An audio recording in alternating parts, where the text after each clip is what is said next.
Say no to superstition. Say yes to awakened living. If lucky days could truly save a marriage, no loving couple would ever part ways. If a beautiful wedding chosen under the most auspicious sign could guarantee a lifetime of tenderness, then every home would remain warm, every promise would remain unbroken, and every pair of hands joined before family and friends would never slowly let go. If building a house on a blessed day could secure happiness, then no one would ever sell that house with tears in their eyes. If opening a business under a favorable star could protect success, then no shop would ever close its doors in silence. And if predictions could help us escape every misfortune, then no human life would ever be shaken by loss, illness, betrayal, or grief. Yet look around us in every city, every village, every family. There are people who love deeply and still separate. There are homes built with ceremony, incense, prayers, and careful timing, yet later filled with arguments, debt, loneliness, or goodbye. There are businesses opened on chosen dates with red ribbons, bright flowers, and hopeful smiles, yet still brought down by poor decisions, changing markets, greed, laziness, or simply the turning of conditions. There are children born in years considered lucky, given names with blessings, surrounded by hopes and rituals, yet still growing into confusion if they are not guided with patience, ethics, and love. This is not said to mock anyone. It is not said to wound the hearts of people who have followed traditions passed down from parents and grandparents. Many of these actions come from love. A mother searches for a good day because she wants her child to be safe. A couple consults the calendar because they want their marriage to last. A family burns offerings for the departed because grief is heavy, and the heart longs to keep caring even after death. A shop owner asks a fortune teller because the future feels uncertain, and uncertainty can frighten even the strongest person. In a world where many people still search the calendar, consult fortune tellers, burn paper offerings, and fear invisible signs before making ordinary decisions, this narration speaks to anyone who wants to live with more clarity, courage, and compassion. Through the gentle lens of Buddhist wisdom, we will look at the heart of superstition, not to shame anyone, but to return our trust to what truly shapes life, our thoughts, our words, and our actions, because behind superstition, there is often a trembling human heart. Before a wedding, people gather around tables covered with invitations, fabrics, flowers, tea, and lists of names. There is joy, yes, but beneath the joy, there is also fear. Will this marriage be peaceful? Will the families get along? Will money be enough? Will love survive the ordinary weight of daily life? And because these questions are too large to answer, the mind reaches for something outside itself, a date, a sign, a number, a prediction, something that seems to say, do not worry. The universe has approved this. Before a family builds a house, they imagine laughter in the rooms, children running through the doorway, meals shared in the evening, ancestors remembered at the altar. But they also worry, will this home bring harmony? Will illness come? Will debt grow? Will the land be good, the direction favorable, the hour safe? So they look for reassurance, because a house is not only made of brick and wood, it is made of hope, and hope, when mixed with fear, can easily become dependence on signs. Before a child is born, parents whisper prayers into the unknown. They count months, calculate years, compare zodiac signs, ask whether this birth will bring fortune or difficulty. But no child is made good by the calendar alone. A child becomes gentle through guidance, example, patience, discipline, and love. A child becomes responsible by seeing responsibility lived in the home. A child becomes honest when honesty is honored more than appearances. If a so-called lucky year were enough, then every child born under that year would be wise, kind, and grateful. But life does not work like that. Before a business opens, the owner may choose a day considered lucky. There may be incense, fruit, flowers, wishes, and applause. But after the first day, the business must meet reality. Customers must be treated well. Accounts must be managed carefully. Products must have value. Workers must be respected. Promises must be kept. A lucky opening cannot save dishonesty. An auspicious hour cannot replace effort. A favorable sign cannot cover greed, carelessness, or arrogance. Prosperity grows from causes. It does not fall permanently from the sky, because a calendar page looked promising. And when someone dies, the living often suffer the deepest confusion. Grief is one of the most tender and helpless states of the human heart. We want to do something. We want to send comfort across the invisible distance.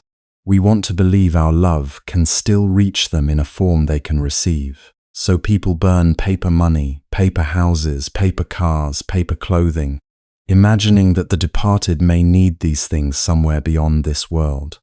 But perhaps the more urgent question is this: if we still have parents, grandparents, teachers, friends, and loved ones alive in front of us, why wait until they are gone to express care?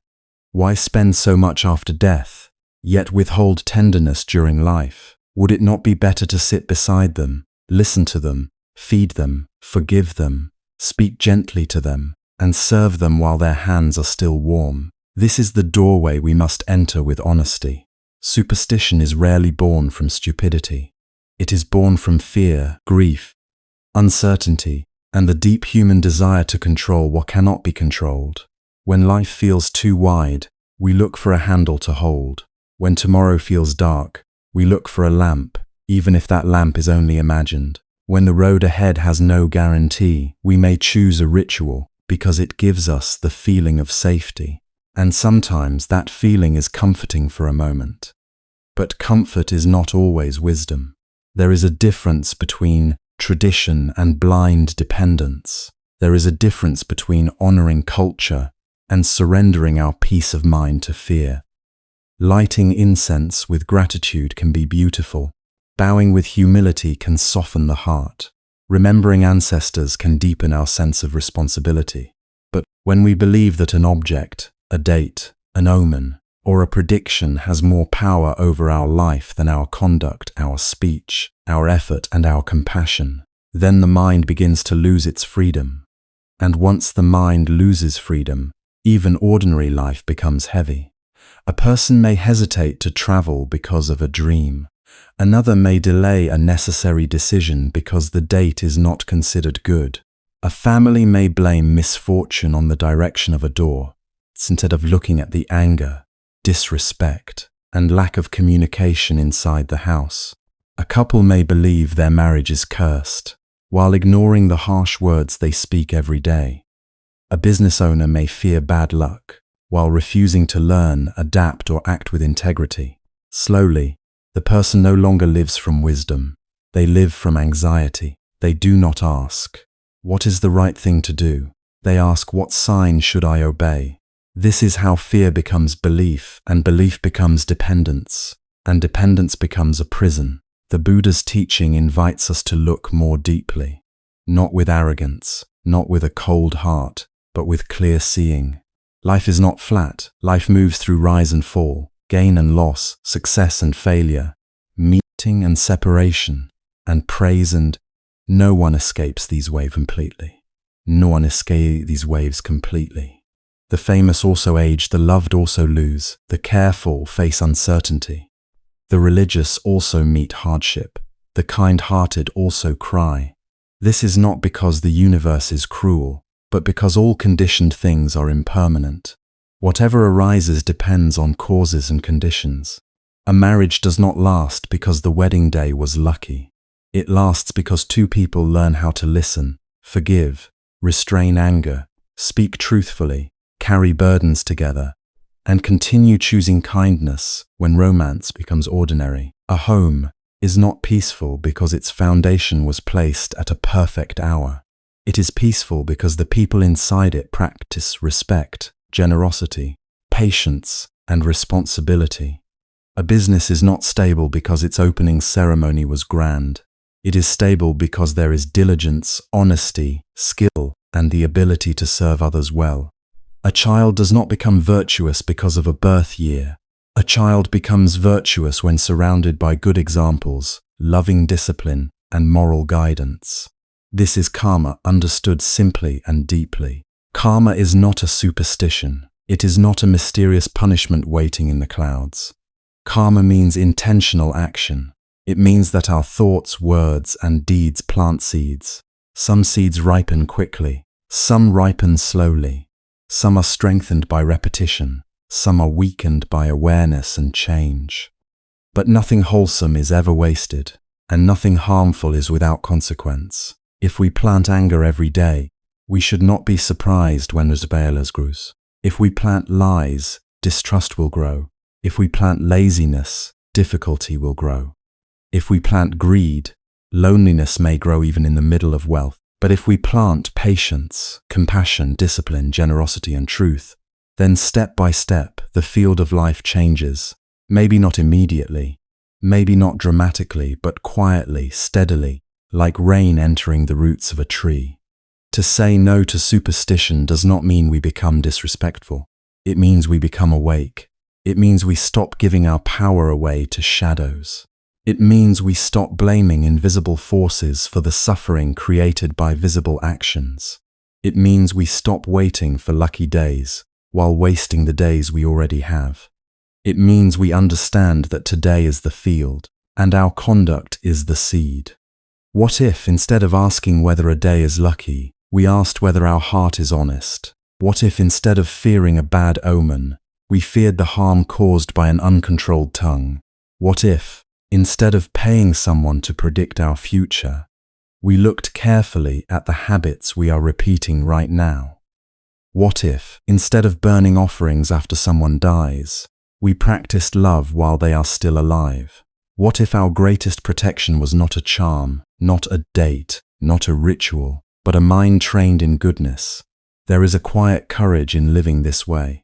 It asks us to take responsibility without becoming harsh toward ourselves. It asks us to admit that we cannot control everything, but we can cultivate something. We cannot command life to give us only gain and never loss.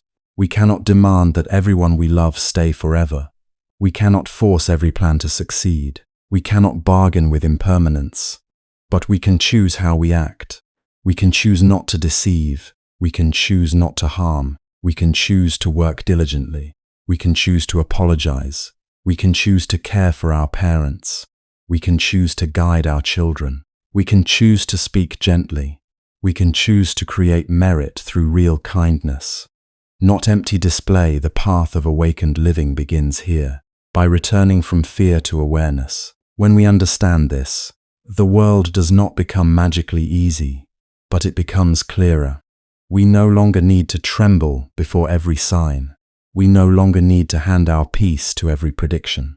We no longer need to believe that one unlucky hour can destroy a life, or one lucky day can save a life. We begin to see that life is woven from countless causes and conditions, and among those conditions, our present intention is precious. The mind we cultivate today becomes the road we walk tomorrow. If we want to know the causes of the past, we can look at the fruits appearing in the present. If we want to know the fruits of the future, we can look at the causes we are planting now. This is not meant to make us fatalistic. It is meant to make us mindful. The present moment is not small. It is the place where karma is being made. It is the place where wisdom can interrupt old suffering. It is the place where compassion can begin again. So let us be gentle with those who are afraid. Let us not laugh at the grandmother who checks the calendar, the mother who worries about signs, the grieving son who burns offerings because he misses his father. Let us understand the wound beneath the act, but let us also invite one another toward a deeper refuge, a refuge not built on fear, but on understanding, not built on blind belief, but on mindful action, not built on trying to control the uncontrollable, but on living nobly amid uncertainty. Say no to superstition, not with anger, but with clarity. Say no to the belief that your life is ruled by a date more than by your deeds. Say no to the fear that makes your mind small. Say no to the habit of delaying goodness until conditions feel perfect. and say yes to the work that truly matters. The work of purifying thought, softening speech, correcting action, and creating merit through sincere kindness. Because the day becomes meaningful when the person living it is mindful. The home becomes blessed when the people inside it are compassionate. The marriage becomes fortunate when both hearts practice patience. The business becomes prosperous in the deepest sense when it serves with honesty. The family becomes protected when love is expressed before it is too late. From this doorway of human fear, we now step into the first illusion, the belief that a wedding day can decide the fate of a marriage. A wedding is one of the most tender scenes in human life. Long before the ceremony begins, families gather with hope in their eyes. Parents prepare with quiet excitement. Relatives arrive with gifts and blessings. Friends smile as if they are witnessing the beginning of something sacred. Flowers are arranged, lights are lit, music rises softly, and two people stand before everyone they love, promising to walk together through the unknown road of life. And very often, before that day arrives, much attention has already been given to the calendar. Someone has checked the stars. Someone has asked a fortune teller. Someone has searched for the most auspicious hour, the most favorable date, the day believed to open the door to happiness and keep misfortune away. The family feels relieved when the chosen day is called lucky. The couple feels comforted, as if the future has been given a silent blessing. Everyone hopes that because the wedding begins on a good day, the marriage will continue in goodness. But if every wedding that chose a lucky day were truly protected from suffering, then why do so many hearts still separate? Why do two people who once stood under flowers and vows later sit across from each other in silence, unable to speak without pain? Why do some couples who carefully followed every ritual eventually become strangers under the same roof? Why do marriages that began with blessings sometimes end with bitterness, exhaustion, or tears? If a date on the calendar could hold two hearts together, then no home built from an auspicious ceremony would ever become cold. No promise made at a lucky hour would ever be broken. No couple married on a carefully selected day would ever face betrayal, loneliness, resentment, or divorce. Yet life shows us otherwise. This is not said to mock tradition.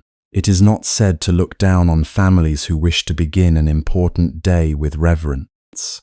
A wedding is meaningful, and the desire to bless it is natural. Parents want protection for their children. Couples want their love to last. Human beings seek certainty because the future is uncertain. But the danger begins when we believe that the ceremony is stronger than character, that the date is stronger than daily behavior, that a lucky hour can replace patience, honesty, forgiveness, and responsibility. A marriage is not protected by the day it begins. A marriage is protected by the way two people treat each other after the flowers have dried, after the guests have gone home, after the music has stopped, after the beautiful clothes are folded away, and ordinary life begins. Because marriage does not only happen on the wedding day. Marriage happens every morning when two people wake up and choose how to speak.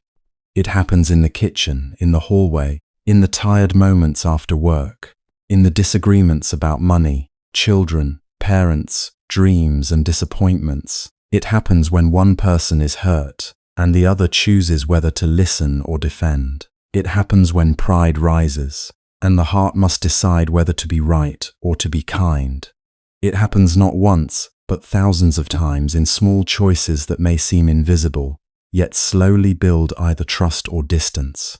A lucky wedding day cannot protect a marriage from careless words.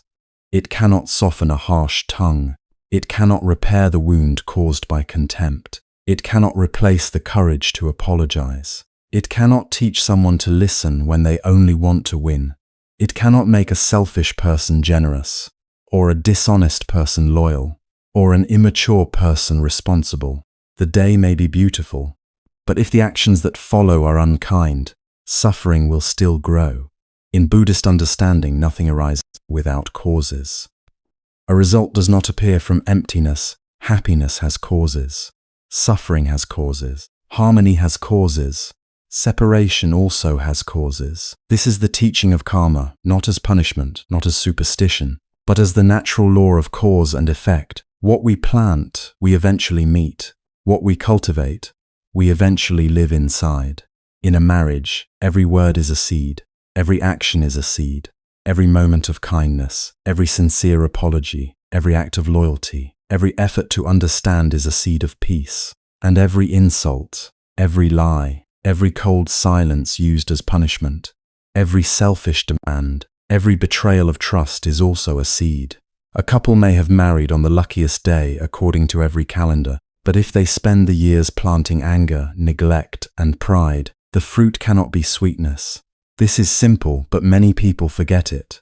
They ask, "Is this a good day to marry?" But they forget to ask, "Am I becoming a good person to live with?" They ask, "Will this date bring us luck?" But they forget to ask, "Can I speak gently when I am disappointed? Can I stay faithful when temptation appears? Can I share responsibility when life becomes heavy? Can I care for another person's heart, not only when it is easy, but also when I am tired, stressed, or wounded?" The real question is not only whether the day is auspicious. The deeper question is whether the mind is ready, because love alone, in the emotional sense, is not enough. The feeling of love may bring two people together, but the practice of love is what allows them to remain. Feelings can rise and fall like weather. Attraction can be strong in the beginning, and then become quieter with time. Romance can sparkle during courtship and fade under the weight of routine. But patience, respect, loyalty, compassion, and wise communication are not dependent on excitement. They are practices. They are disciplines of the heart. Love is not merely to say beautiful words when life is easy. To love is to learn how not to harm them when anger comes. To love is to remember their humanity when they make mistakes. To love is to protect their dignity even during conflict. To love is to choose honesty over convenience, tenderness over ego, and responsibility over escape. Many marriages do not fail because the wedding day was unlucky. They fail because two people stop watering the roots. They stop listening. They stop appreciating. They begin to count each other's faults more than each other's efforts.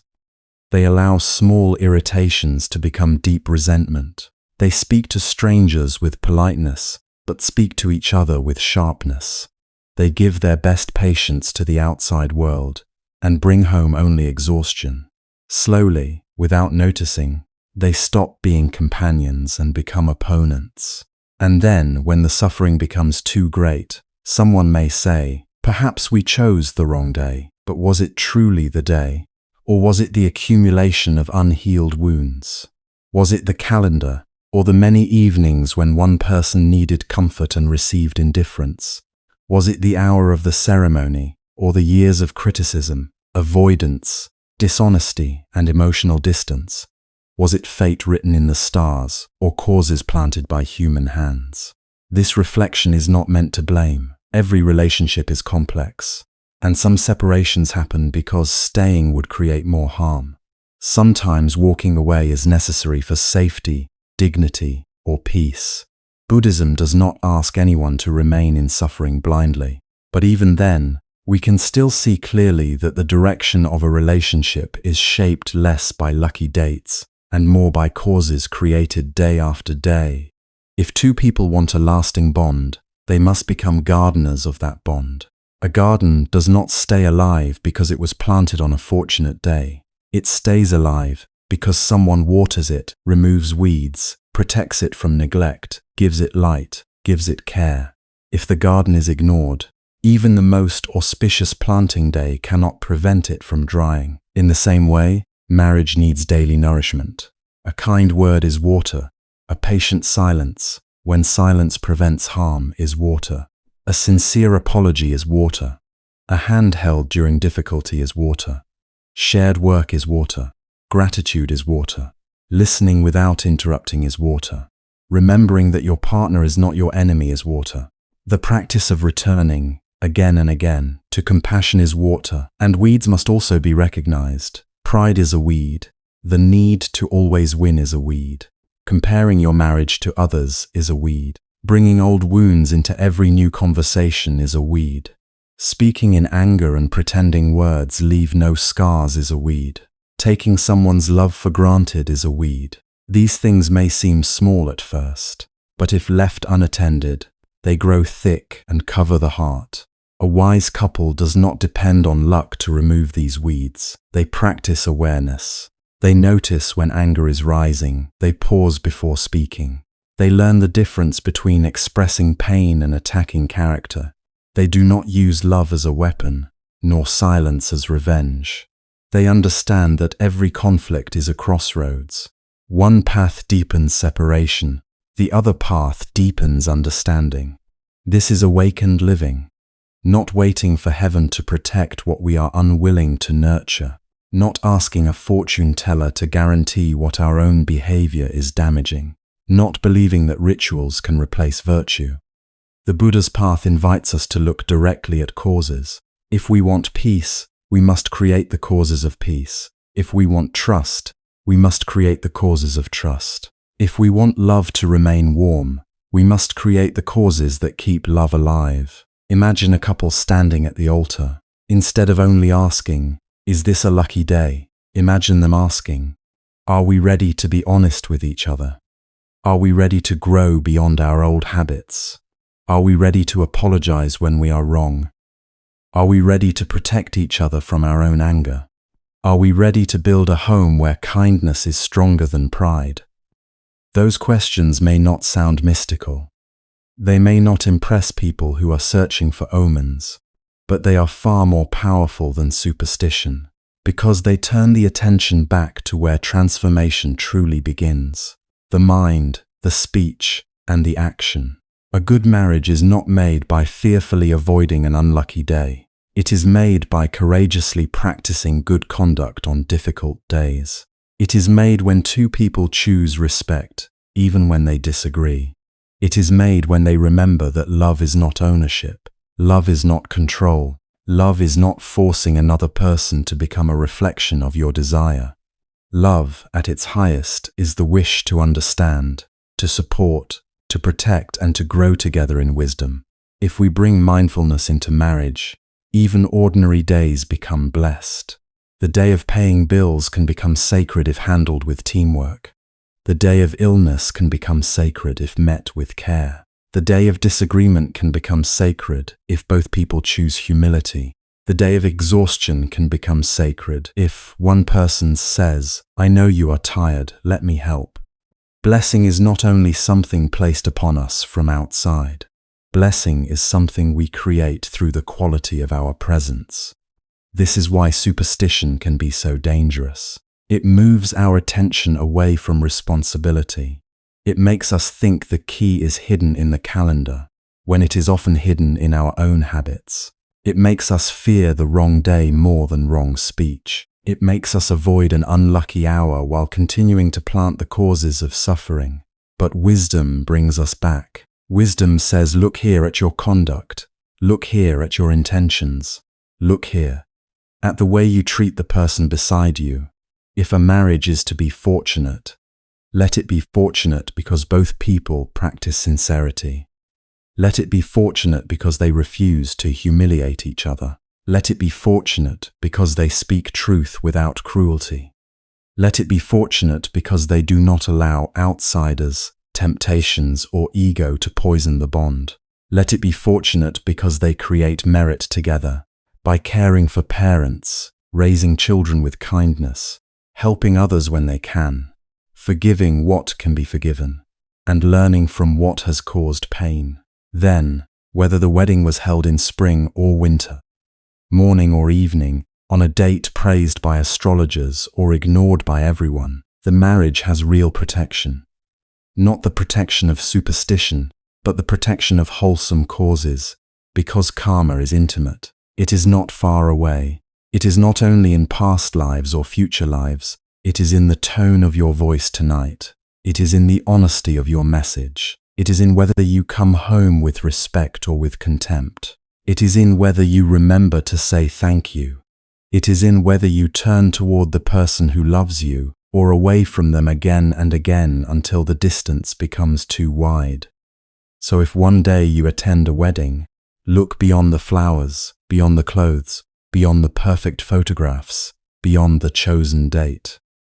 Offer the couple a deeper blessing. Wish them not only a beautiful ceremony, but a patient heart. Wish them not only romance, but wisdom.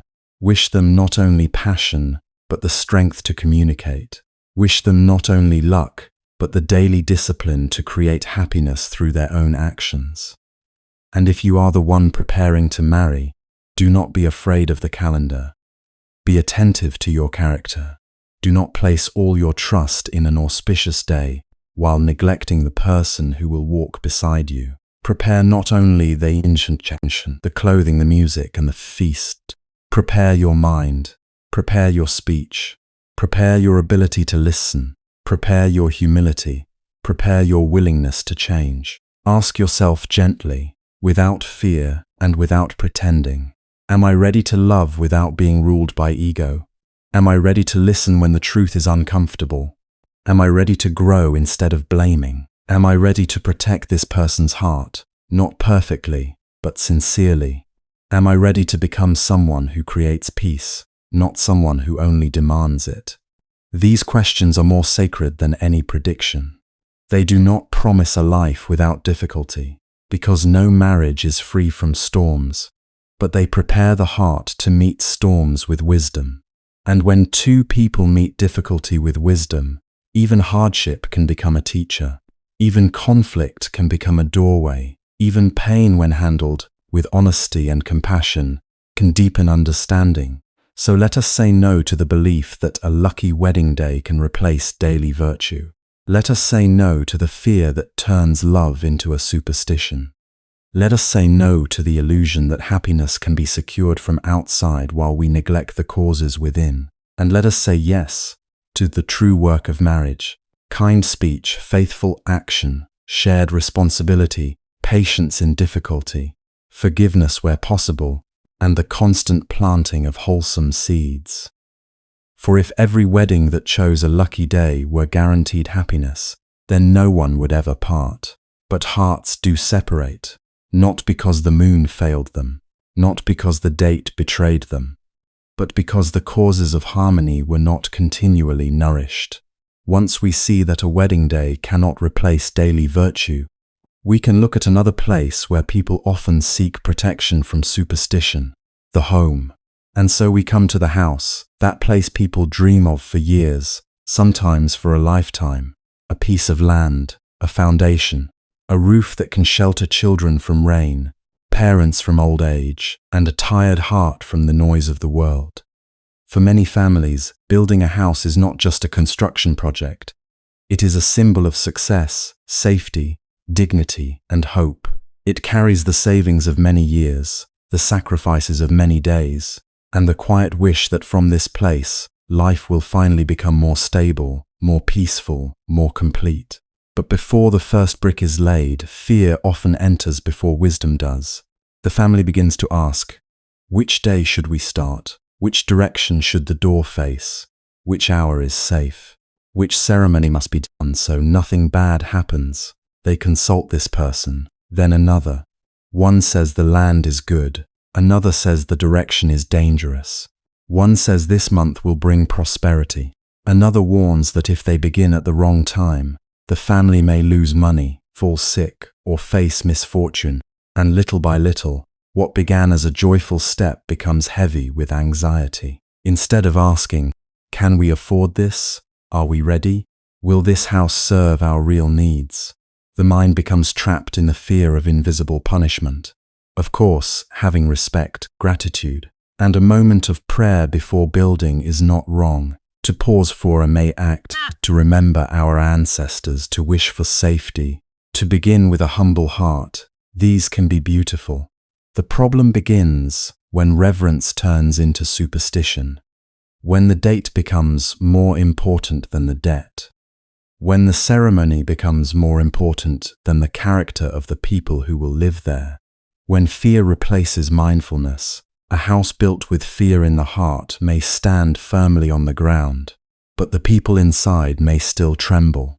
If every house built on a good day were truly blessed, then why do so many families still quarrel under beautiful roofs? Why do some homes chosen by date, direction, and ritual become places of cold silence? Why do some people move into a new house with fresh paint and bright lights, only to find that their relationships grow darker?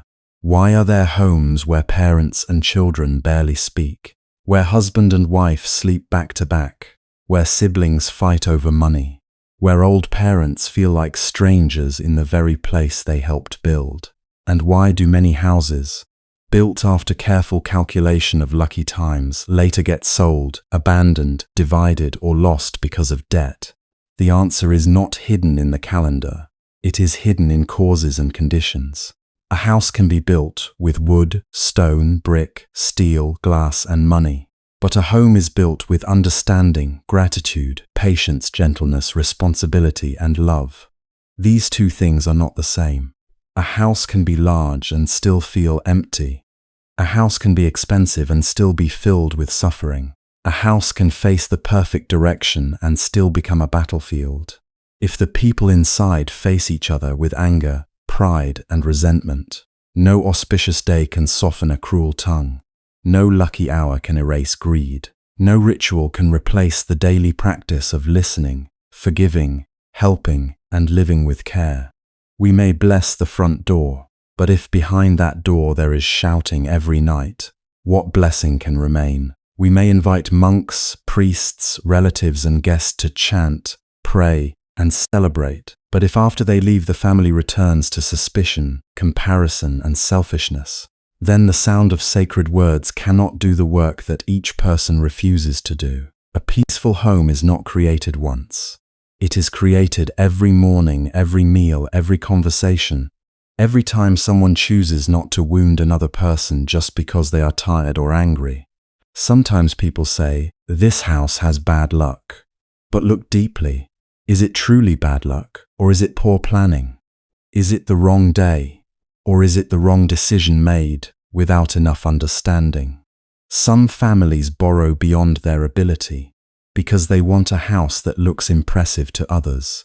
They build more rooms than they need, choose materials they cannot afford, and spend money not for comfort but for appearance. At first, everyone praises them. The house looks grand, the gate is high, the lights are bright, but soon the monthly payments arrive. The debt grows, the pressure becomes heavy, the husband becomes anxious, the wife becomes exhausted, the children feel the tension. Small problems become big arguments because the mind is already burning. Then someone says, maybe the date was not good. But perhaps the date was never the true cause. Perhaps the cause was desire without mindfulness. Perhaps it was pride disguised as ambition. Perhaps it was a dream built too far beyond the family's real capacity. In Buddhism, suffering does not arise randomly. It arises from causes. When the causes are craving, ignorance, comparison, and attachment, the result is often distress. When we build from the desire to impress, we may receive praise for a short time, but we may also receive years of burden. When we build from clarity, simplicity, and honest ability, even a modest home can become a place of ease. This is why the Buddha's teaching on right livelihood and mindful consumption is so practical. It does not ask us to reject shelter or comfort. It asks us to look clearly at how we earn, how we spend, how we desire, and how we use what we have. Before building or buying a house, we should not only ask, is this a lucky day? We should ask, is this a wise decision? Is our income stable enough? Are we taking on debt that will steal our peace? Do we need this much space? Or are we chasing status? Will this home support our practice of kindness? Or will it become a cage of pressure? There is a kind of house that looks ordinary from the outside, but inside there is warmth. The floor may not shine like marble. The furniture may not be expensive.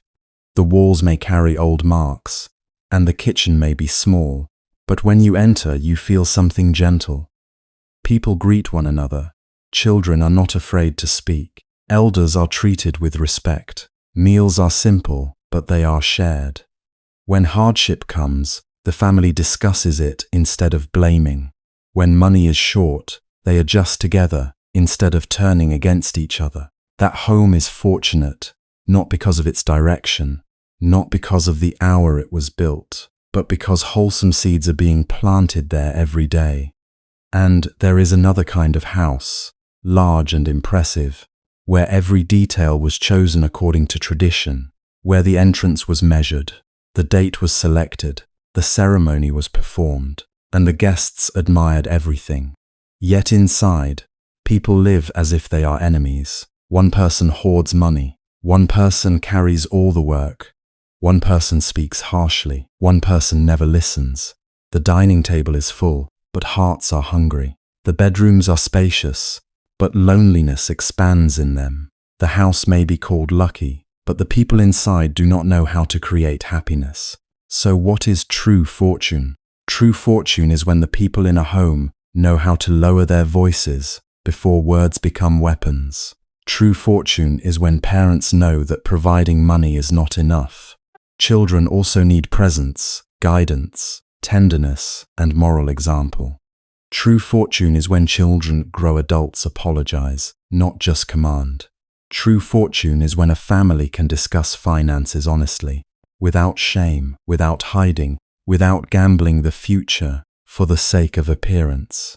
True fortune is when everyone understands that the home is not a hotel for separate lives, but a shared field where each person's actions affect the peace of all.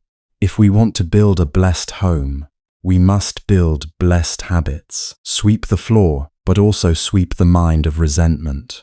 Repair the roof, but also repair the relationships that have been neglected. Lock the door at night, but also guard the mouth from harsh speech. Decorate the walls, but also decorate the heart with gratitude. Pay attention to the foundation beneath the house, but do not forget the foundation beneath family, life, trust, honesty, compassion, and responsibility. Without these, even the strongest structure cannot protect us from inner collapse. Many people fear that if they build on the wrong day, something bad will happen, but they do not fear enough the consequences of anger repeated every day. They do not fear the habit of spending more than they earn. They do not fear neglecting parents until it is too late. They do not fear teaching children that success means showing off. They do not fear the slow death of affection, when no one says thank you, no one says sorry, no one listens. Yet these are the real causes that make a house unhappy. These are the quiet termites eating the beams of a home. In Buddhist understanding, karma is not superstition. Karma means intentional action. It means that what we think, say, and do leaves their traces. If a family repeatedly plants seeds of generosity, the atmosphere becomes different. If they repeatedly plant seeds of blame, the atmosphere also becomes different. This is not magic. It is life. Speak kindly for many years and trust grows. Lie for many years and suspicion grows. Share burdens for many years and affection deepens. Avoid responsibility for many years, and resentment becomes heavy. No calendar can cancel the fruit of our repeated actions. This does not mean life will always be easy for good people. A mindful family can still face illness, storms, job loss, accidents, or unexpected change. A sincere person may still have to sell a house because circumstances shift. But when there is wisdom, selling a house is not necessarily failure. Moving is not necessarily misfortune. Letting go is not necessarily defeat. Sometimes a smaller home brings greater peace. Sometimes leaving a place opens a healthier path. Sometimes the house we cling to becomes the burden we need to release. The question is not whether the walls remain forever. The question is whether our hearts remain awake while conditions change. Everything built will one day change. Paint fades, roofs age, markets rise and fall, neighborhoods transform, children grow up and leave, parents grow old. Rooms that once echoed with laughter may become quiet. This is impermanence. To understand impermanence is not to become sad. It is to become wise. We care for what we have, but we do not worship it. We enjoy shelter, but we do not believe it can save us from all suffering. We build carefully, but we remember that the most important construction is still within. Before laying the foundation of a house, lay the foundation of intention. Ask, why are we building? Is it for peace or for pride? Is it for need or for comparison? Will this choice bring stability or will it create years of fear? Before choosing the direction of the door, choose the direction of your conduct. Will this family move toward kindness or toward conflict, toward simplicity or endless craving, toward gratitude or constant dissatisfaction? Before asking whether the day is good, ask whether the mind is good. A good day with an unwholesome mind can still lead to suffering. An ordinary day with a clear, humble, responsible mind can become the beginning of great blessing. The true blessing of a home is not placed there by a date. It is renewed by the way people live. When a father comes home tired but still speaks gently, that is a blessing. When a mother carries many worries but still teaches with love instead of bitterness, that is a blessing. When children learn to respect the labor behind every meal, every bill, every repaired wall, that is a blessing. When family members can sit together and speak honestly about money, needs, mistakes, and hopes, that is a blessing. When the home becomes a place where people can be corrected without being humiliated, loved without being controlled, and supported without being spoiled, that is true fortune. So let us not give our power away to superstition. Let us not believe that a house becomes peaceful because someone selected an hour on a chart while the people inside continue to live carelessly. Let us not blame the land, the direction, the month, or the day when the real causes are before our eyes. Impatience, debt, greed, lack of responsibility, and the hunger to appear more successful than we truly are. To see causes clearly is not harsh, it is liberating. Because if suffering has causes, then peace also has causes, and those causes can be practiced. A home built on compassion is more secure than a mansion built on fear. A modest room filled with respect is more fortunate than a palace filled with resentment. A family that eats simple food with thankful hearts is richer than one that feasts together in silence and suspicion. If we understand this, then we no longer need to be enslaved by lucky days. We can honor tradition without being trapped by fear. We can begin important things with mindfulness, but we will not forget that the most important offering is our own conduct. Build your house if the time is right, if the conditions are clear, if the decision is wise. But more importantly, build your patience, build your honesty, build your ability to listen, build your contentment, build your compassion, build the kind of heart that makes others feel safe when they enter your presence. Because one day, whether we like it or not, every house will be left behind, but the karma of how we lived with one another, the seeds we planted in the minds of our children, the kindness we gave to our parents, the honesty with which we earned our money, and the love we practiced in ordinary moments, these will continue. If every house built on a good day guaranteed happiness, no one would sell, leave, or suffer inside their walls. But people do, and this reminds us that the calendar is not the master of our lives. Our intentions, our choices, our habits, and our actions are far more powerful. Say no to the fear that makes us depend on superstition. Say yes to the wisdom that teaches us to build from the inside out. For when the heart is steady, even a small home becomes spacious.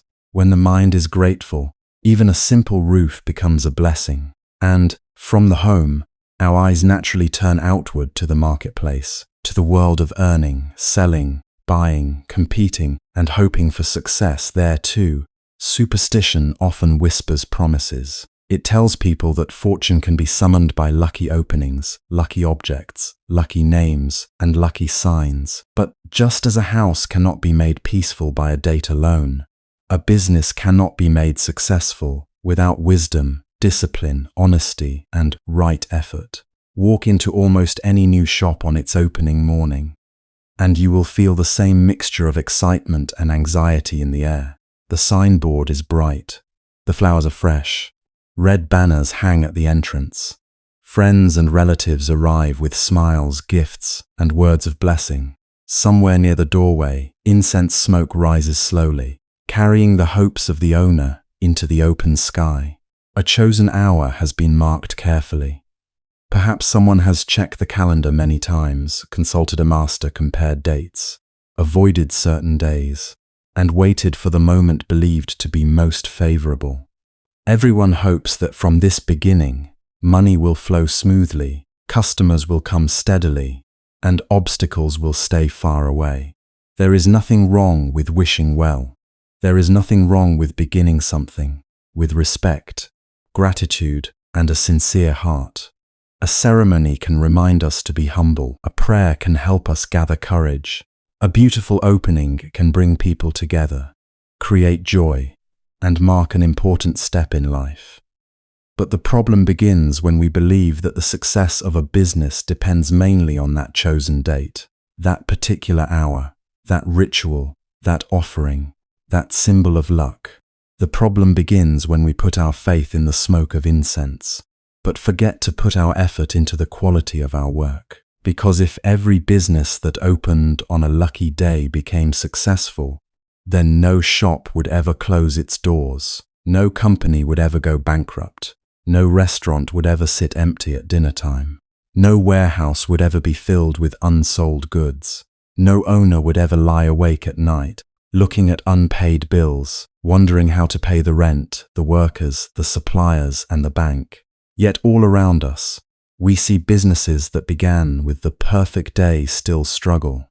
We see shophund with grand ceremonies slowly become quiet. We see companies that spent so much on appearance, but not enough on understanding their customers.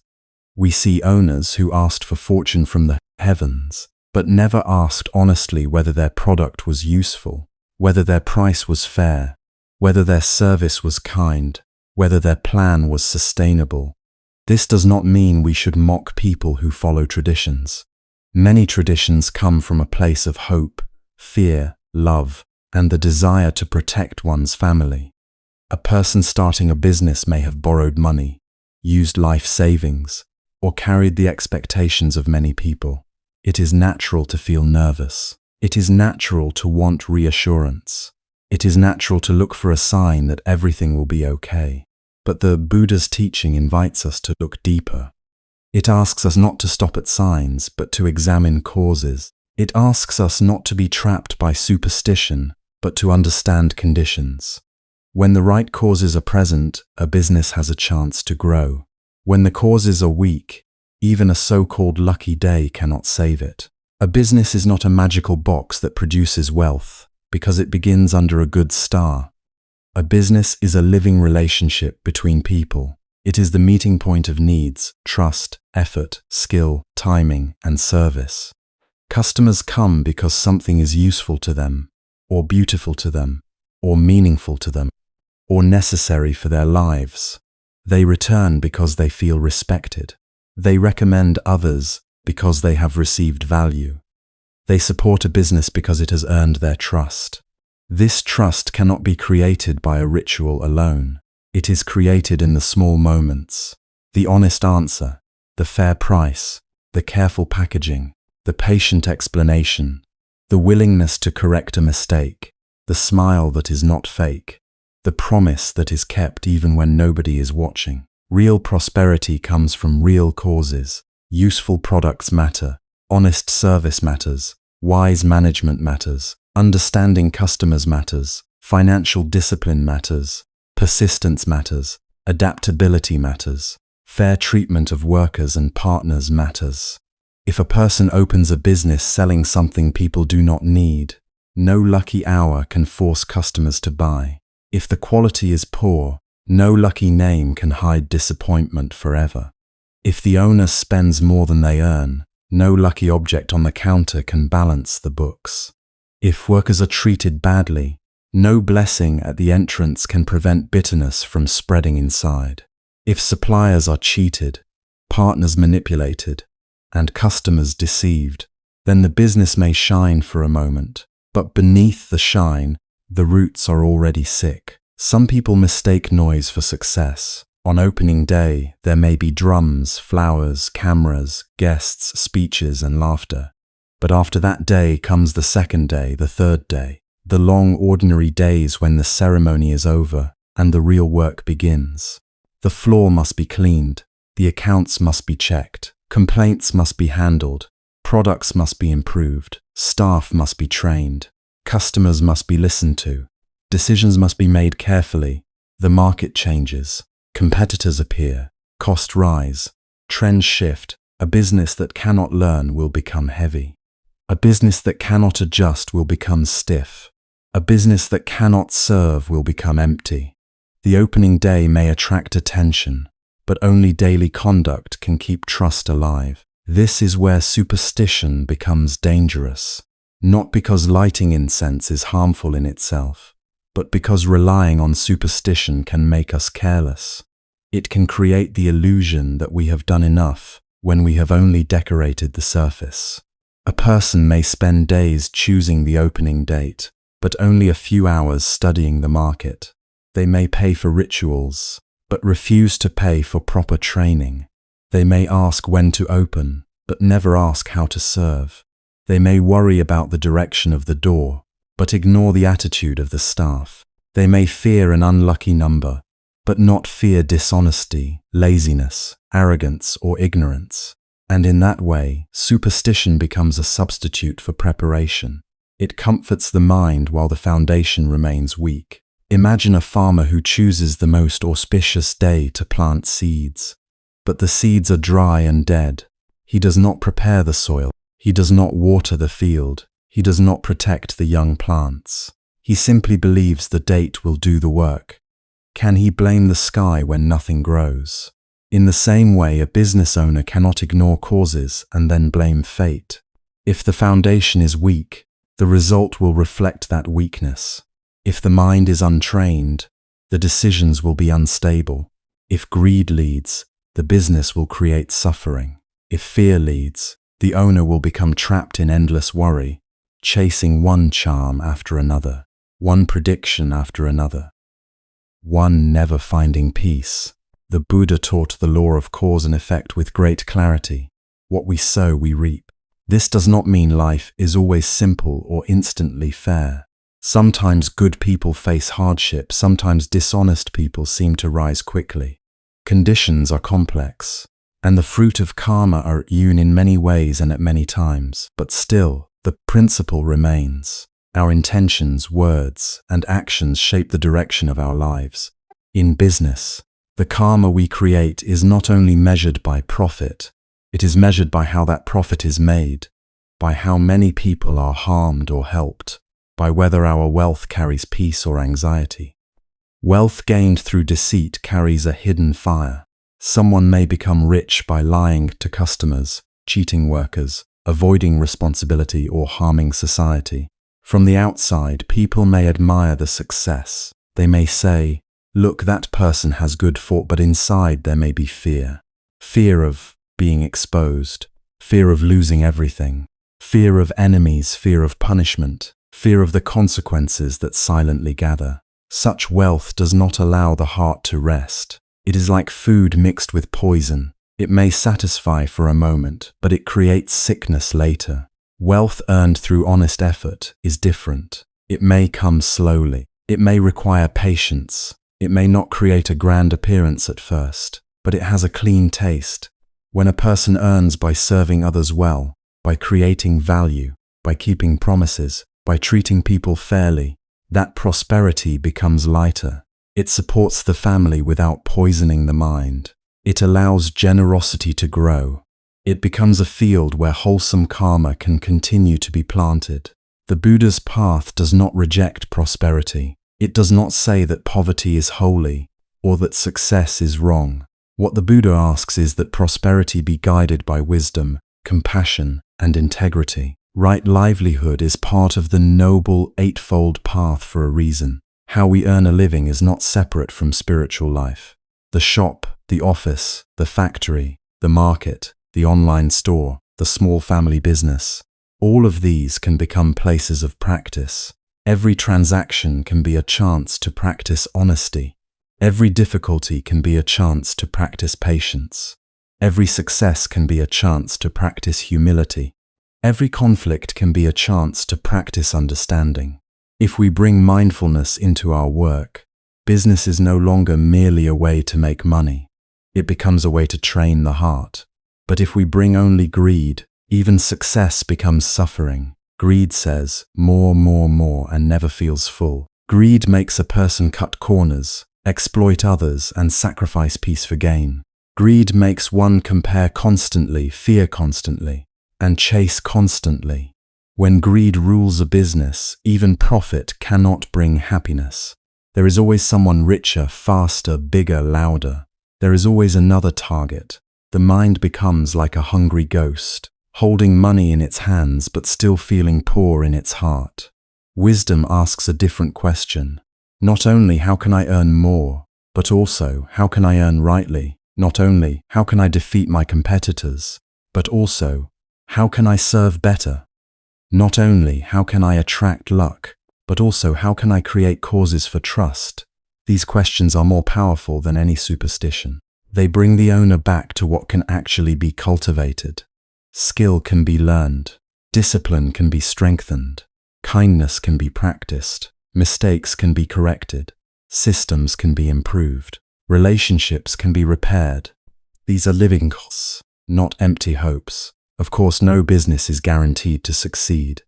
Even with sincerity and effort, circumstances may change, a crisis may come, the market may shift, a mistake may be costly, a plan may fail. But even failure is different when one has walked with integrity. A person who has acted honestly can learn without shame. They can close a chapter without destroying their character. They can begin again with experience. They can face loss with a steady heart, knowing they did not betray others for temporary gain. This too is prosperity, the wealth of a clear conscience. So when we see a new business opening, let us offer blessings, but let our blessings be wise. May this business serve people well. May the owner act with honesty. May the workers be treated with respect. May customers receive true value. May profit be earned without harm.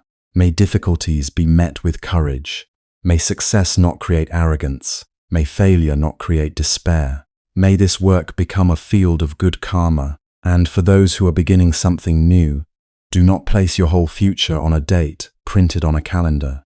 Begin with a good heart, yes. Begin with gratitude, yes. Begin with respect for your ancestors, your teachers, your family, and all those who support you, yes.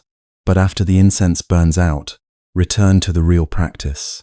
Study your craft, understand your customers, manage your money carefully, keep your word, learn from feedback, treat people with dignity, be patient with growth, be brave enough to change when change is needed, be humble enough to admit what you do not know. These are the true auspicious signs. A lucky day without right effort is only decoration. A beautiful ceremony without honest conduct is only sound and smoke.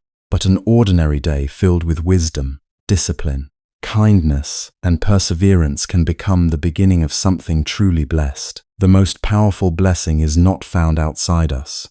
It is created through the way we think, speak, work, and live. Say no to the superstition that makes us passive. Say no to the fear that makes us depend on lucky dates while neglecting real causes. Say yes to awakened living. Say yes to right effort. Say yes to the kind of prosperity that does not steal peace from the heart. For in this life there will be times of rise and times of decline, times of gain and times of loss, times of smooth roads and times of storms. But if we keep planting wholesome seeds, if we keep acting with sincerity, if we keep serving with wisdom, then whatever comes, we are not empty-handed. We are carrying the true wealth of good karma. And just as we misunderstand prosperity, we may also misunderstand the destiny of children, believing that a birth year can decide character. There are families who begin worrying about a child long before the child is even born.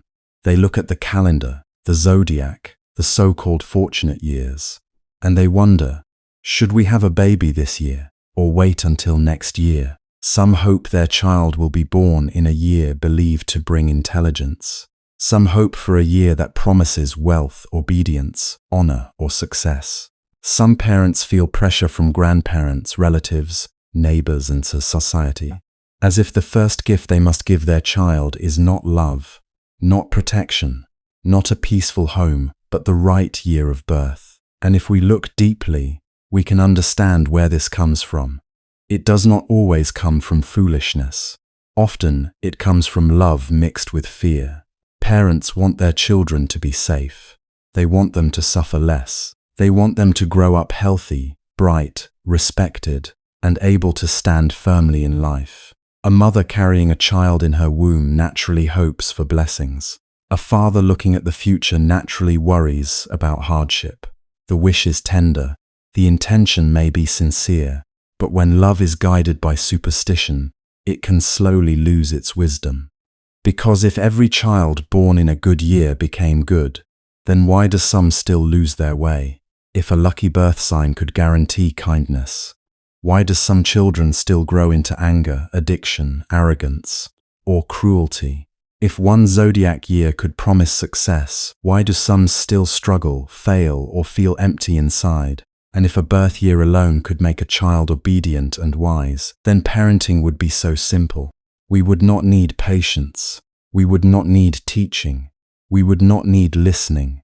We would not need to guide, forgive, correct, or love every day. We would only need to check the calendar and let destiny do the rest. But that life does not work that way. A child is not a machine programmed by the year of birth. A child is a living stream, shaped by countless conditions. The words spoken at home become part of that stream. The way parents argue, forgive, or remain silent becomes part of that stream.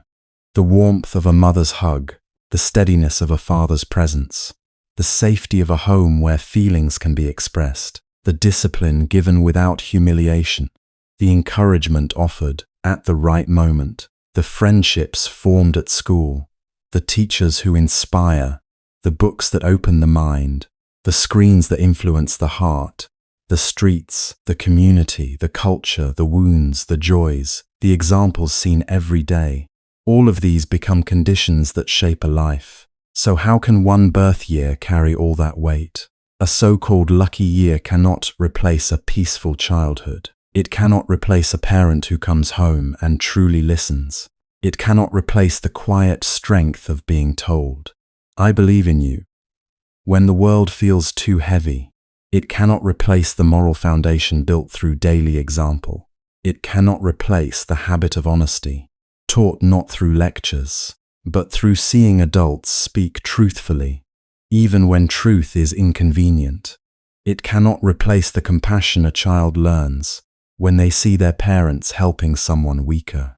It cannot replace the discipline a child develops when adults lovingly set boundaries and keep them.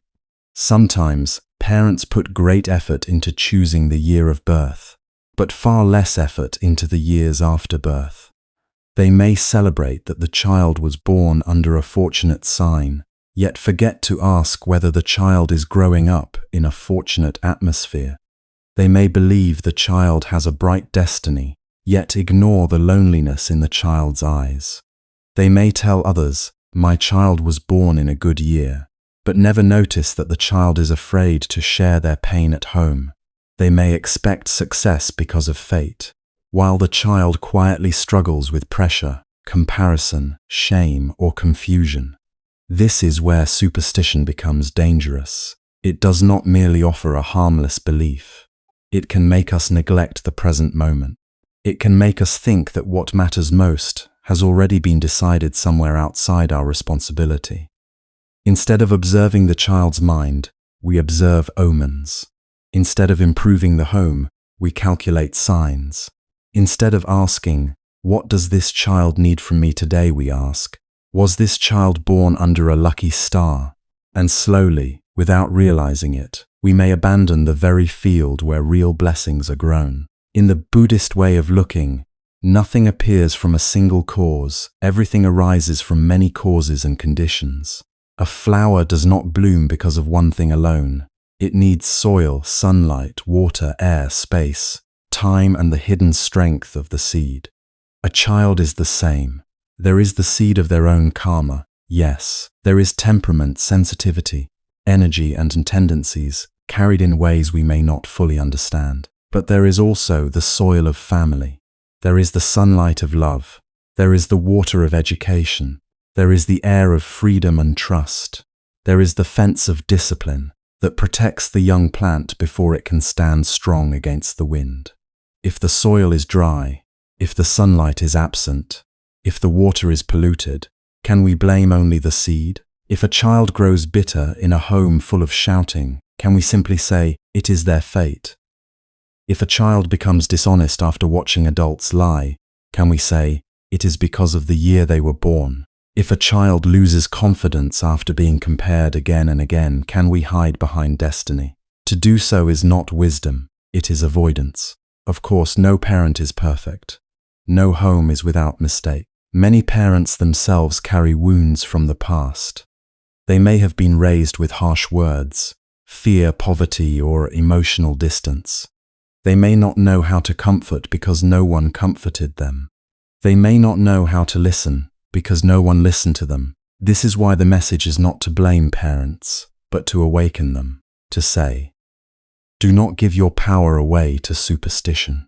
Do not think that a calendar has more influence over your child than your daily actions.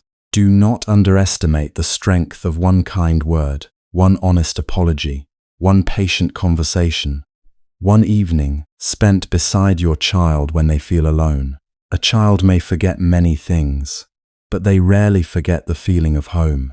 They remember whether home was a place of safety or fear. They remember whether mistakes were met with guidance or humiliation. They remember whether love was given freely or only when they achieved something. They remember whether adults cared more about reputation than their suffering. And from these memories, they build a picture of themselves. Am I worthy? Am I safe? Can I speak? Can I trust? Do I need to hide?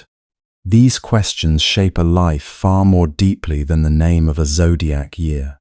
Some children are born in years that people praise as lucky, yet they grow up with emptiness because nobody has time for them. Some are born in years that people avoid, yet they become wise, gentle, and strong because they are raised with care, values, and responsibility. Some grow in poor homes but rich in affection. Some grow in wealthy homes but starving for attention.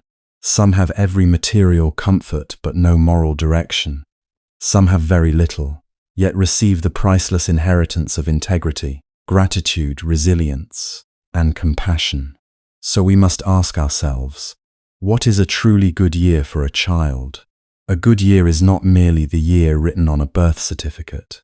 A good year is any year when adults choose to become more awake. A good year is the year a father stops bringing anger home and begins learning how to speak gently. A good year is the year a mother stops sacrificing her own peace in silence and begins building a healthier family atmosphere. A good year is the year parents stop comparing one child to another. A good year is the year the family eats together, listens more, forgives sooner, and teaches by example. A good year is the year a child learns that love does not disappear when they fail. That is the kind of luck we can create. In Buddhism, we often speak of karma, but karma is sometimes misunderstood as fixed destiny. Karma is not a prison made of the past. Karma means action, intention, and the results that arise from causes. Every thought, word, and deed plants a seed. Some seeds have already been planted before. Some are being planted now. We may not control every condition in our child's life, but we are never powerless. We can plant wholesome seeds. We can water good qualities. We can reduce conditions that feed suffering. We can help a child recognize anger before anger becomes cruelty. We can help them recognize craving before craving becomes addiction. We can help them recognize shame before shame becomes self-hatred. This work is quiet. It is not dramatic like choosing an auspicious date. It does not impress relatives like saying, "My child was born in a prosperous year." It happens in the ordinary hours. It happens when a parent kneels down to meet a child's eyes. It happens when an adult says, "Tell me what happened." Instead of immediately judging, it happens when parents admit, "I was wrong. I am sorry." It happens when a child is taught that freedom comes with responsibility, that kindness is not weakness, that success without virtue is a fragile thing, and that a human being's worth is not measured only by grades, money, or status. If we want children to become good people, we must show them goodness they can touch. If we want them to be honest, they must see honesty. If we want them to be respectful, they must be treated with respect. If we want them to be generous, they must witness generosity in daily life. If we want them to be calm, they need adults who practice calming themselves. If we want them to love learning, they need encouragement more than pressure. If we want them to have faith in life, they need to feel that life at home is not a battlefield. And when they make mistakes, as all children do, our response matters. A child who loses their way is not always a bad child. Sometimes they are a child in pain. Sometimes they are calling for attention in the only language they know. Sometimes they are copying what they have seen. Sometimes they are testing boundaries because they need to know someone cares enough to hold them. Sometimes they are overwhelmed by influences stronger than their maturity. To guide them requires both compassion and firmness. Compassion without boundaries can become indulgence. Boundaries without compassion can become harshness. But compassion with wisdom becomes a lamp. Every child carries their own path. We cannot walk it for them. We cannot control every friend they meet, every temptation they face, every sorrow they experience, every choice they make. Even the most loving parents cannot guarantee that a child will never suffer. This is part of the truth of life. Each being carries karma, tendencies, lessons, and freedom, but our role is still sacred. We are gardeners, not owners. We prepare the soil, remove the weeds, offer water, protect the young roots, and allow the tree to grow according to its nature. We do not shout at the tree for not becoming what we imagined. We do not blame the moon or the stars when we have forgotten to water it. To say no to superstition is not to say no to hope. It is to bring hope back into our hands. It is to stop waiting for fortune to raise our children and begin raising them with mindfulness. It is to stop believing that destiny is something written only in the sky, and remember that destiny is also written in the kitchen, in the bedroom, at the dinner table, on the ride to school, in the way we speak when we are tired, in the way we treat people who cannot benefit us, in the way we respond when life does not go as planned. A child's future is not secured by fear. It is nourished by love with understanding. It is protected by values lived consistently. It is strengthened by education, emotional safety, discipline, and the courage to let them become responsible human beings. Do not ask only, "Was my child born in a lucky year?" Ask, "Does my child feel heard?" Ask, "Does my child know right from wrong?" Ask, "Have I created a home where truth can be spoken?" Ask, "What seeds am I planting in this young heart today?" Consider a father who once paid a fortune teller to name the luckiest year for his son to sit an important exam, hoping the timing alone might guarantee success. The year arrived, celebrated as auspicious, yet the boy still failed, because he had spent his evenings in front of a screen instead of his books. The following year, considered far less favorable by the same fortune teller, the father sat beside his son every evening, asked about his lessons, and helped him build a steady habit of study. That year, the boy passed. The date on the calendar had not changed its meaning. What changed was the attention, the discipline, and the love placed into the days themselves. So let us stop placing the weight of a child's entire life onto a sign, a year, or a superstition. Let us honor the child as a living being with karma, dignity, and potential. Let us become the kind of adults whose presence is itself a blessing.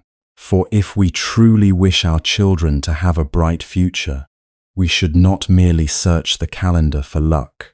We should become the first good condition in their lives. And when people fear for their children and future, many turn to fortune-telling, hoping to avoid pain before it arrives. And when people fear for their children and future, many turn to fortune-telling, hoping to avoid pain before it arrives.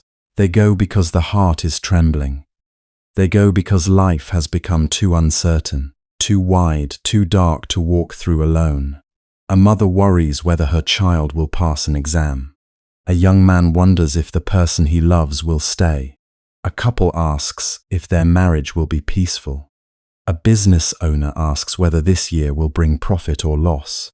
Someone who is ill asks if they will recover. Someone preparing to travel asks if the road will be safe. Someone standing before a major decision asks, should I move?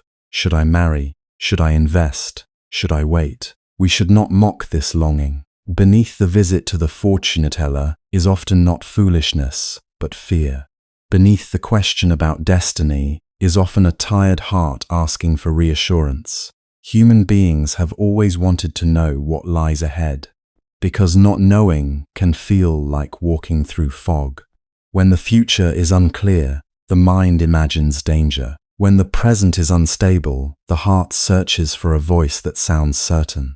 Even if that certainty is borrowed, even if it is only a sentence spoken in a dim room, it can feel comforting for a while. But comfort is not always wisdom.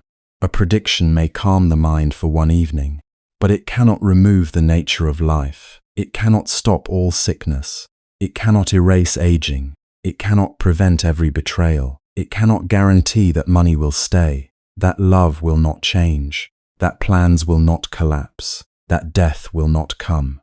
If fortune-telling could truly prevent misfortune, then why do those who believe in it still suffer? Why do people who check every sign still meet accidents? Why do people who follow every prediction still face heartbreak? Why do people who avoid every so-called bad day still fall ill, lose jobs, quarrel with family, or experience disappointment? This is not said to wound anyone's faith. It is said to awaken discernment. If a person has been told that a certain day is lucky, but they drive carelessly, can the day protect them? If a person has been told that a certain month is favorable, but they speak harshly to their spouse, can the month preserve love? If a person has been told that business will flourish, but they are greedy, dishonest, or careless, can the prediction prevent collapse? If a person has been told that danger is coming, and then lives in fear of every sound, every shadow, every stranger, has that prediction saved them? Or has it planted suffering before suffering even arrives? The Buddha's teaching does not ask us to deny uncertainty. It asks us to understand it deeply. Life conditions rise and pass. Health changes. Wealth changes. Relationships change. Emotions change. The body changes. The world changes. No one can stand outside impermanence and bargain with it through secret words. No one can purchase a future free from all pain. What we can do is meet life with awareness. We can create causes that reduce suffering. We can plant seeds that support peace. We can train the mind not to be dragged around by fear. Fortune-telling often gives people the feeling that the future is already fixed, as if their life were a road drawn in ink before they were born. But the Buddhist view is more subtle and more empowering. Our present is shaped by causes and conditions, including past actions, habits, environments, choices, and relationships. Yet in this very moment, we are also creating new causes. The future is not built by prediction alone. It is built by what we nourish now. A word of kindness can change the direction of a relationship. A moment of restraint can prevent years of regret. A wise decision can protect a family. A generous act can open a door in the heart. A sincere apology can soften karma that pride would have hardened. When people depend too much on fortune-telling, they may slowly lose trust in their own clarity. They begin to ask permission from omens before they ask their conscience. They postpone good decisions because someone told them the time is not right. They stay in harmful situations because someone said suffering is their fate. They reject sincere people because a chart did not match. They distrust loved ones because a prediction planted suspicion. They become afraid of ordinary events, seeing danger in a broken cup, a strange dream, a sudden rain, a number on a license plate, a bird at the window. Life, which is already difficult enough, becomes a maze of signs to fear. And fear is expensive, not only in money, though many spend more than they can afford, paying again and again for reassurance that fades quickly. Fear is expensive because it takes our peace. It takes our sleep. It takes our natural courage. A person may hear one frightening prediction and carry it for years. Every cough becomes an omen. Every delay becomes a warning. Every disagreement becomes proof that disaster is coming. Instead of living, they monitor life. Instead of loving, they suspect. Instead of acting wisely, they wait for fate to move them. There is also another danger: passivity. When we believe that everything has already been declared by someone else, we may stop taking responsibility. If the fortune teller says wealth will come, a person may become careless and lazy. If the fortune teller says failure is unavoidable, a person may give up before trying. If the fortune teller says a relationship is doomed, a person may stop practicing patience and communication. If the fortune teller says illness is written, a person may neglect treatment, rest, nutrition, and care. In this way, a prediction does not simply describe suffering. It can become one of the causes that creates more suffering. The path of awakening invites us to ask a different question. Instead of asking, "What will happen to me?" we can ask, "What wholesome causes can I create now?" This question brings power back into our hands, not the power to control everything, but the power to participate wisely in our own life. We may not be able to command the rain, but we can repair the roof. We may not be able to control whether others love us perfectly, but we can learn to love with honesty and respect. We may not be able to prevent every illness, but we can care for the body, seek help, and cultivate a peaceful mind. We may not be able to avoid all loss, but we can live in such a way that when loss comes, our heart is not filled with regret. Consider two neighbors who each received troubling news about their health in the same month. One visited a healer who sold a charm and promised protection, then spent the following weeks anxiously checking for signs that the charm was working, delaying a proper medical appointment out of fear that the diagnosis would prove the charm false.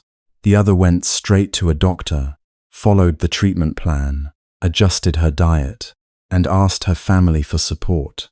Both faced the same uncertainty, but only one built solid ground beneath her feet, not because she was braver by nature, but because she chose to place her trust in observable causes rather than borrowed comfort. Mindfulness is more reliable than prediction because mindfulness lives with us in every moment. It helps us see what is actually happening, not what fear imagines. When anger rises, mindfulness notices it before it becomes a wound. When greed rises, mindfulness sees the hunger behind it. When jealousy appears, mindfulness recognizes the pain and insecurity beneath the comparison. When confusion clouds the mind, mindfulness pauses and asks for wisdom. A fortune teller may speak once, but mindfulness can guide us again and again. In the kitchen, in the office, on the road, in conversation, in silence, in joy, in grief. Ethical conduct is more reliable than prediction because it protects us from the consequences of our own unwholesome actions. If we do not lie, we do not need to fear being exposed. If we do not steal, we do not need to fear the weight of hidden guilt. If we do not betray trust, We do not need to live with the bitterness of broken bonds. If we refrain from cruelty, we do not multiply enemies in the world or in our own mind. A person who lives ethic may still encounter hardship, but even in hardship, they stand on solid ground. Their heart has fewer shadows. Their sleep is lighter. Their dignity remains. Generosity is more reliable than prediction, because generosity creates connection. When we give, not only money, but time, attention, forgiveness, encouragement, and care, we loosen the grip of selfishness. We become part of a field of goodness. Perhaps the result does not appear immediately. Perhaps no one praises us, but no wholesome act disappears. It shapes the giver first. It softens the mind. It trains the heart to live with abundance instead of fear. And when many people live generously, the world itself becomes less harsh. Patience is more reliable than prediction, because many storms pass if we do not feed them. A harsh word does not need a harsher reply. A difficult season does not mean life is finished. A delay does not mean failure. A disappointment does not mean we are cursed. Patience allows time for conditions to change and for wisdom to appear. Without patience, even a small difficulty becomes a disaster. With patience, even a painful moment can become a teacher. Wise effort is more reliable than prediction because the future responds to causes. A student who studies steadily has created better conditions than one who only seeks a lucky exam day. A couple who listens, apologizes, and grows together has created better conditions than one who only asks whether their signs match. A business owner who learns, plans, serves customers honestly, and manages money carefully has created better conditions than one who only waits for a promised year of fortune. A person who cares for their health has created better conditions than one who only asks whether illness is written in their destiny. This does not mean life will always reward us exactly when and how we expect. Karma is not a simple machine where one good act instantly brings one pleasant result. Conditions are complex. Some seeds ripen quickly, others slowly. Some fruits come from causes long forgotten. Sometimes good people suffer, and careless people appear to succeed for a while.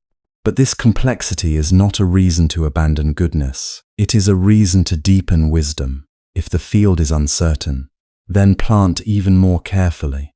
If the weather is unpredictable, then strengthen the roots. If life is fragile, then do not waste your days building fear. There is a gentle freedom in admitting that we do not know everything. We do not know exactly how long we have. We do not know which meeting will change us. We do not know which loss will humble us. We do not know which act of kindness will return years later as unexpected grace. But we do know something. We know that hatred brings suffering.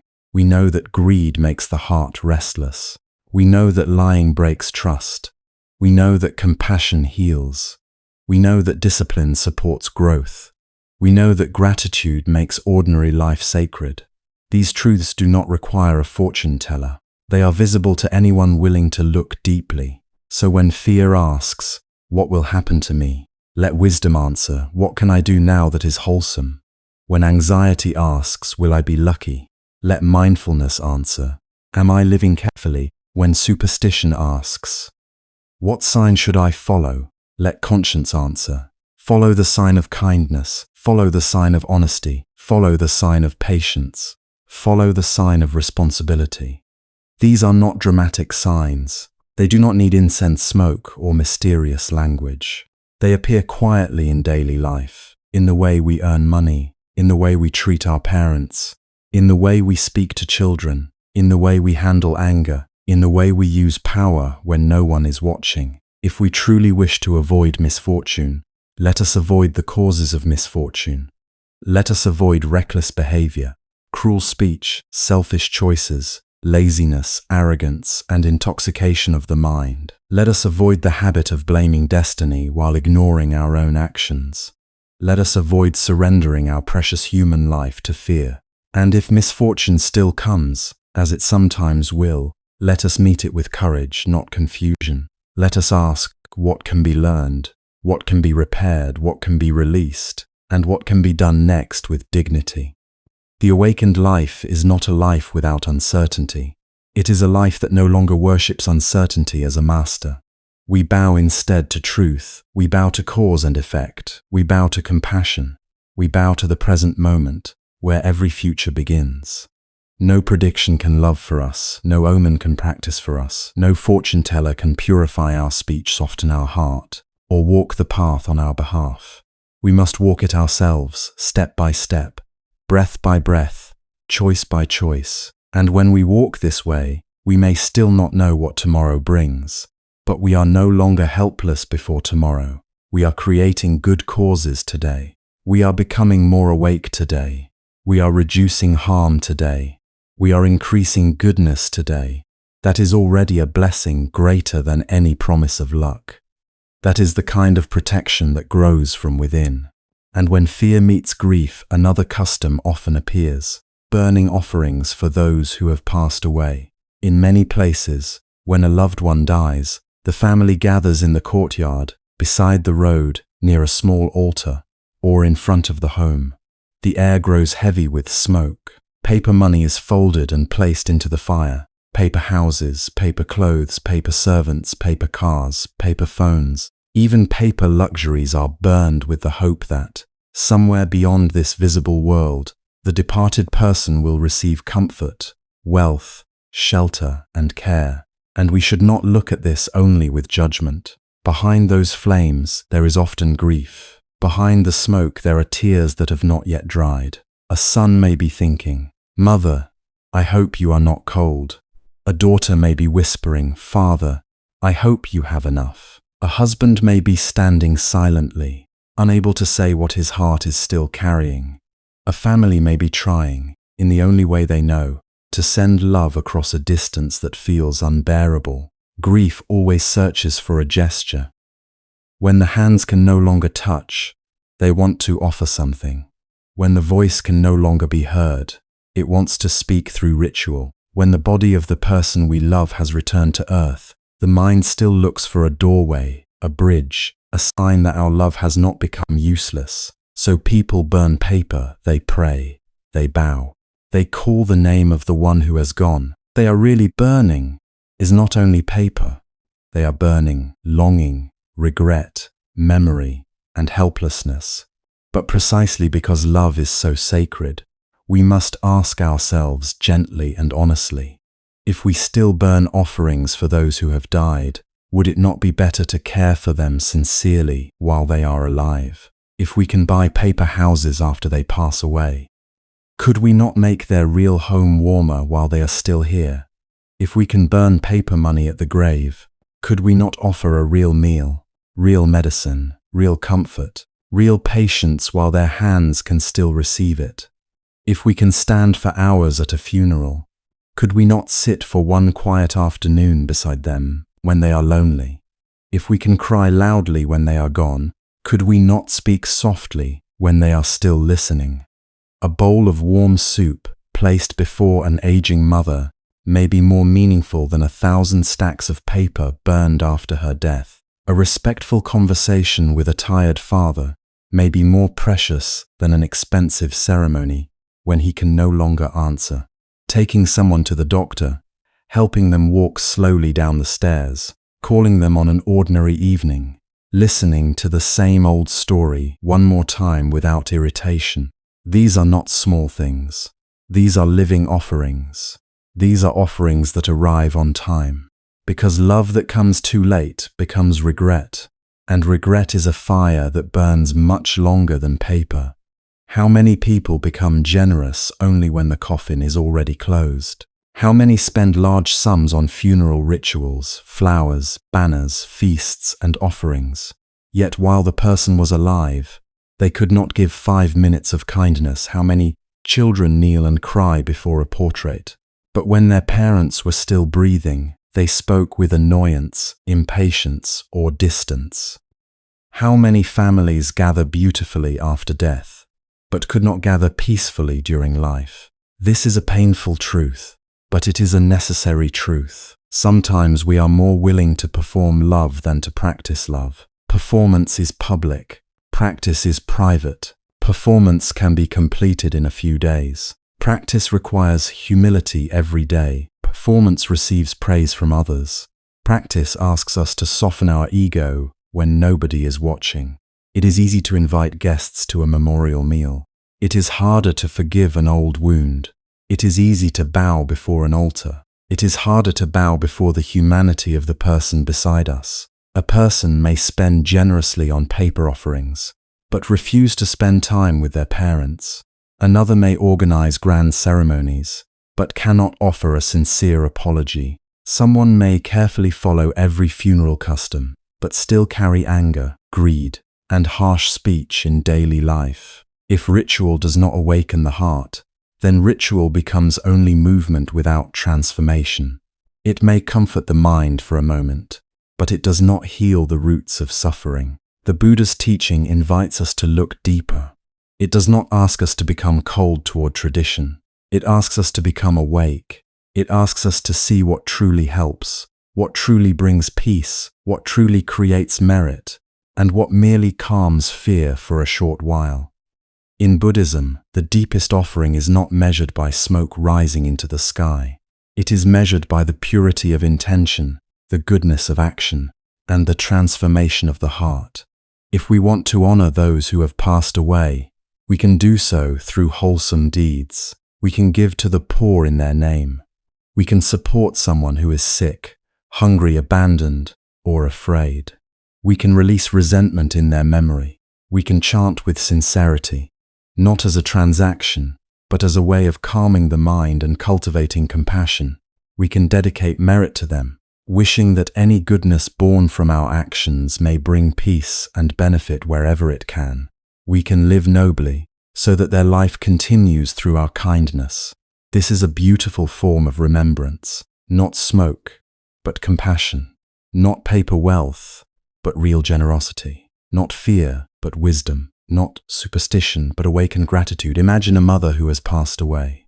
Her child comes to the temple, offers flowers, lights incense, and whispers, "May you be peaceful." That can be a tender moment, but the more powerful offering may come later, when that child returns home and decides to stop speaking harshly to their own children, or when they care for an elderly neighbor because they remember their mother's tired hands, or when they give food to someone in need and say quietly in their heart, "Mother, may this goodness be dedicated to you." Then the mother is not only remembered through ritual, she is remembered through a living stream of kindness. Imagine a father who worked hard his whole life, rarely spoke of his pain, and died before many things could be said. His child may feel deep regret, but regret can become a doorway if it leads to transformation. That child can choose to become more patient, more responsible, more honest, more gentle. They can stop repeating the anger they inherited. They can heal the bitterness that once passed from one generation to the next. They can live in a way that says, "Father, I understand now. I will not waste what you gave me." This too is an offering. The dead do not need our display as much as the living need our love. The ancestors do not need us to become trapped in fear. If we truly respect them, we should live in a way that brings honor to the family name. By being ethical, compassionate, hardworking, generous, and clear-minded. What greater tribute can there be than becoming a person of virtue? What greater memorial can there be than turning sorrow into wisdom? And while our loved ones are still alive, let us not wait. Do not wait until your mother's hands are cold before you hold them with tenderness. Do not wait until your father's chair is empty before you realize how much silence he carried. Do not wait until the hospital room, the last breath, the funeral day, the framed photograph. Do not wait until words can no longer reach the person who needed to hear them. If you love someone, let your love become action now. Visit them, call them, cook for them, listen to them, take them to the doctor, help them with the small burdens they are too proud to mention. Speak respectfully, even when you disagree. Be patient with the slowness of age. Be gentle with the repetition of old stories. Sometimes the elderly do not repeat stories because they forget we have heard them. Sometimes they repeat them because those memories are all they have left, and they are inviting us into the places where their heart still lives. Give them your presence. In a world full of money, gifts, ceremonies, and noise, presence is one of the rarest offerings. To sit beside someone without rushing, to listen without checking the phone, to say, "I am here," to allow them to feel that their life still matters. These simple acts may not look grand, but they carry deep merit because they reduce loneliness, soften fear, and honor life while it is still unfolding. And if there is conflict, do not wait forever to make peace. Some apologies are heavy because they have been delayed for years. Some families live under the same roof but are separated by pride thicker than any wall. Everyone waits for the other person to speak first. Everyone protects their own wound.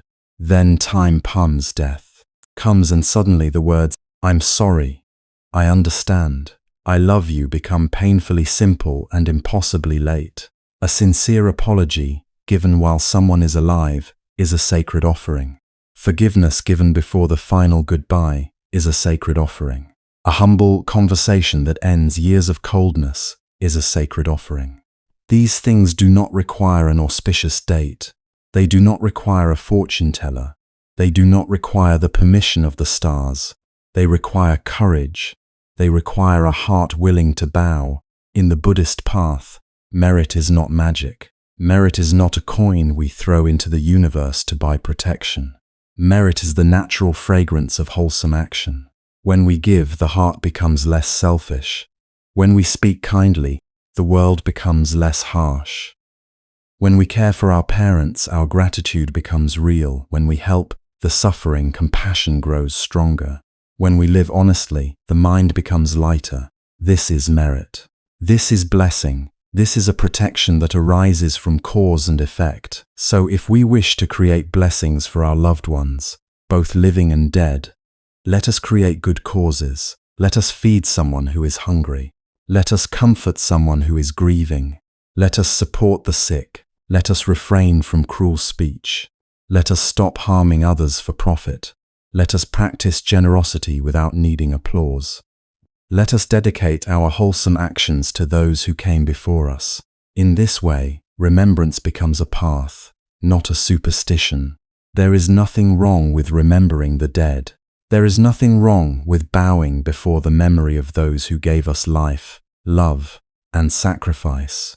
The danger begins when we believe that burning paper can replace living virtue. The danger begins when we think ceremony can cover neglect, or that smoke can carry what our actions never gave. A ritual may express love, but it cannot substitute for love. A prayer may open the heart, but it cannot replace responsibility. Incense may rise, but if our conduct remains selfish, what? The most beautiful full altar for our ancestors is not made only of wood, candles, and flowers.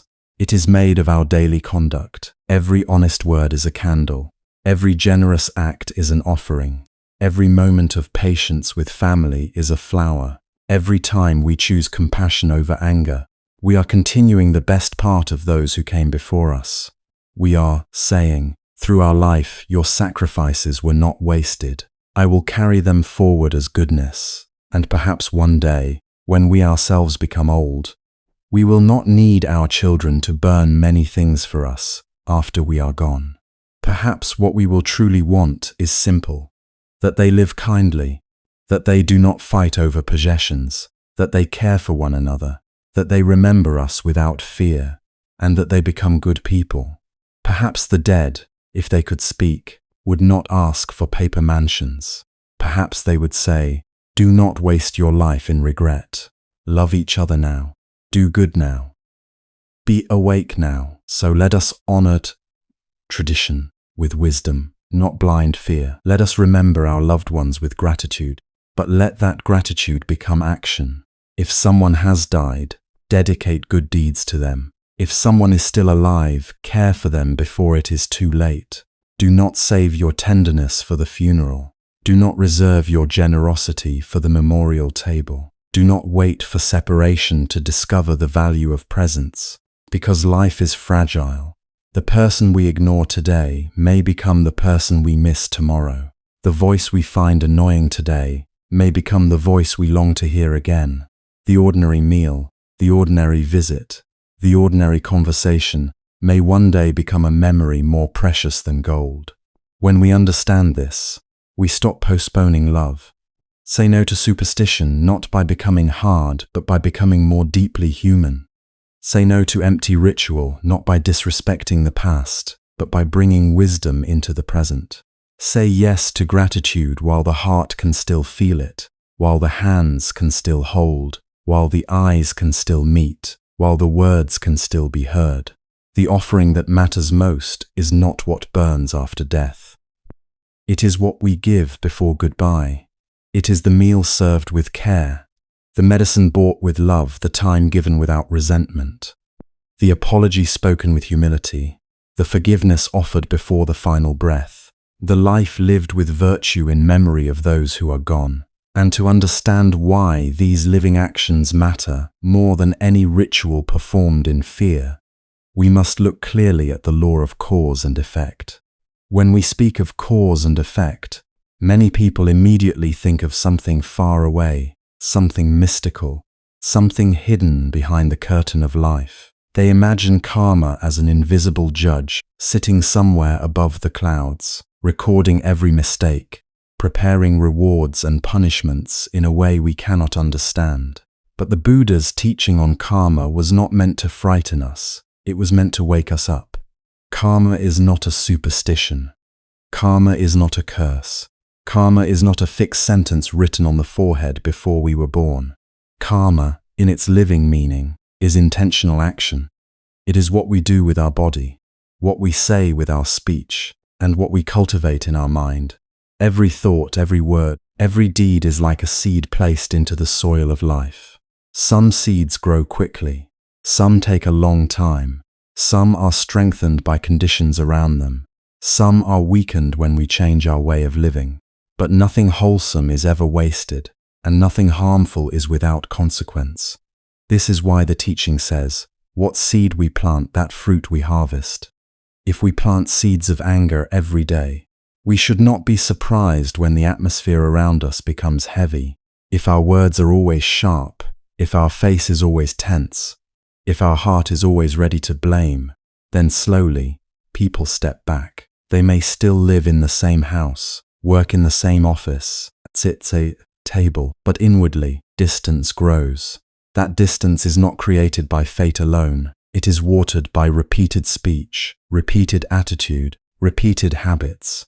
This is karma, visible right in daily life. A harsh sentence may last only a few seconds, but its echo can stay in another person's heart for years. A careless insult can wound trust. A moment of cruelty can close a door that love had kept open for a long time. And yet, in the same way, one sincere apology can soften a hardened heart. One gentle word can bring someone back from despair. One act of patience can protect a relationship from breaking. Karma is not only in temples, scriptures, or unseen worlds. Karma is in the kitchen, in the workplace, in the way we answer a message, in the way we look at someone who has disappointed us.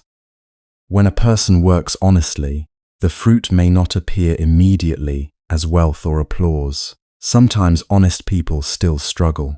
Sometimes good people still face hardship, but honesty plants a seed of trust.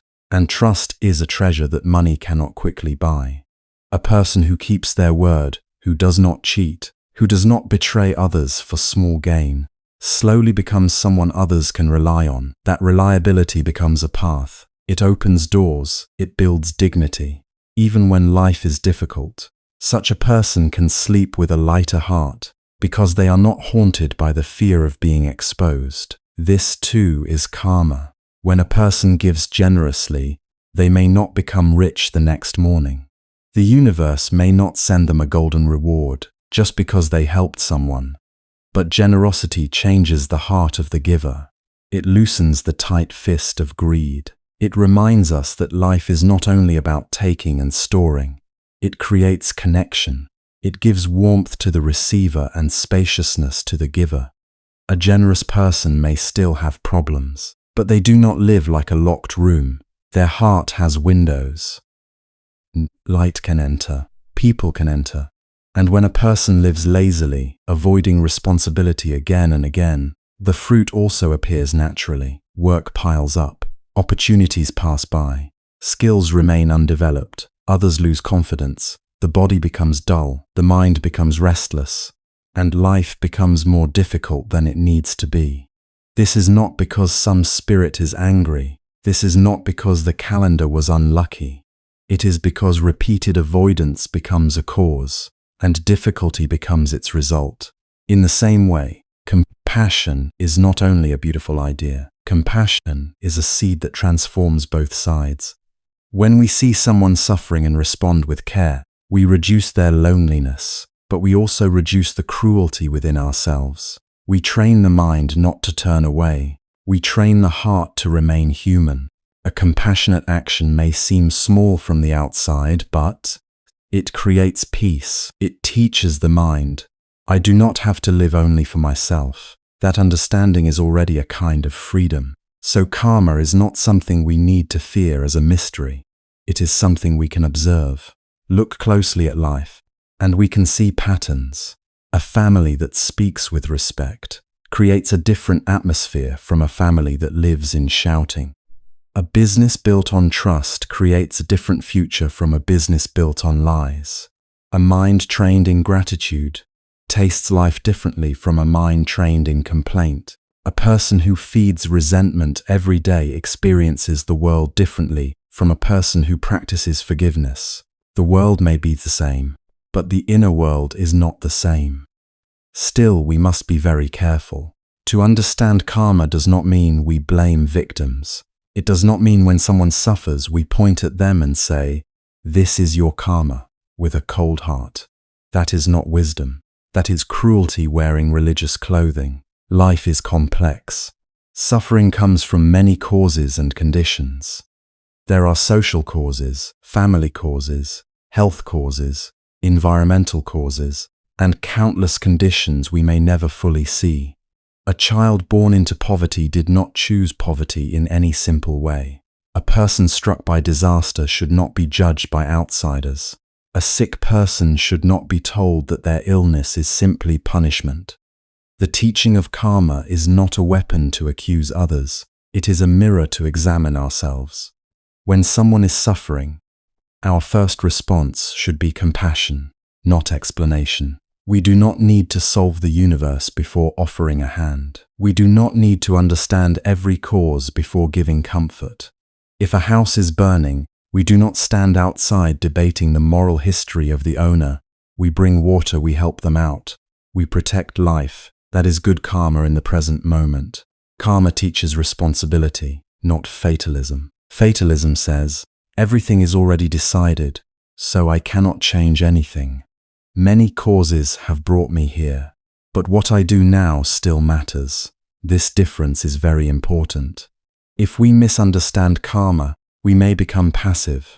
We may say, it is my fate to suffer and then stop trying. Or we may say, it is their karma, and then stop caring.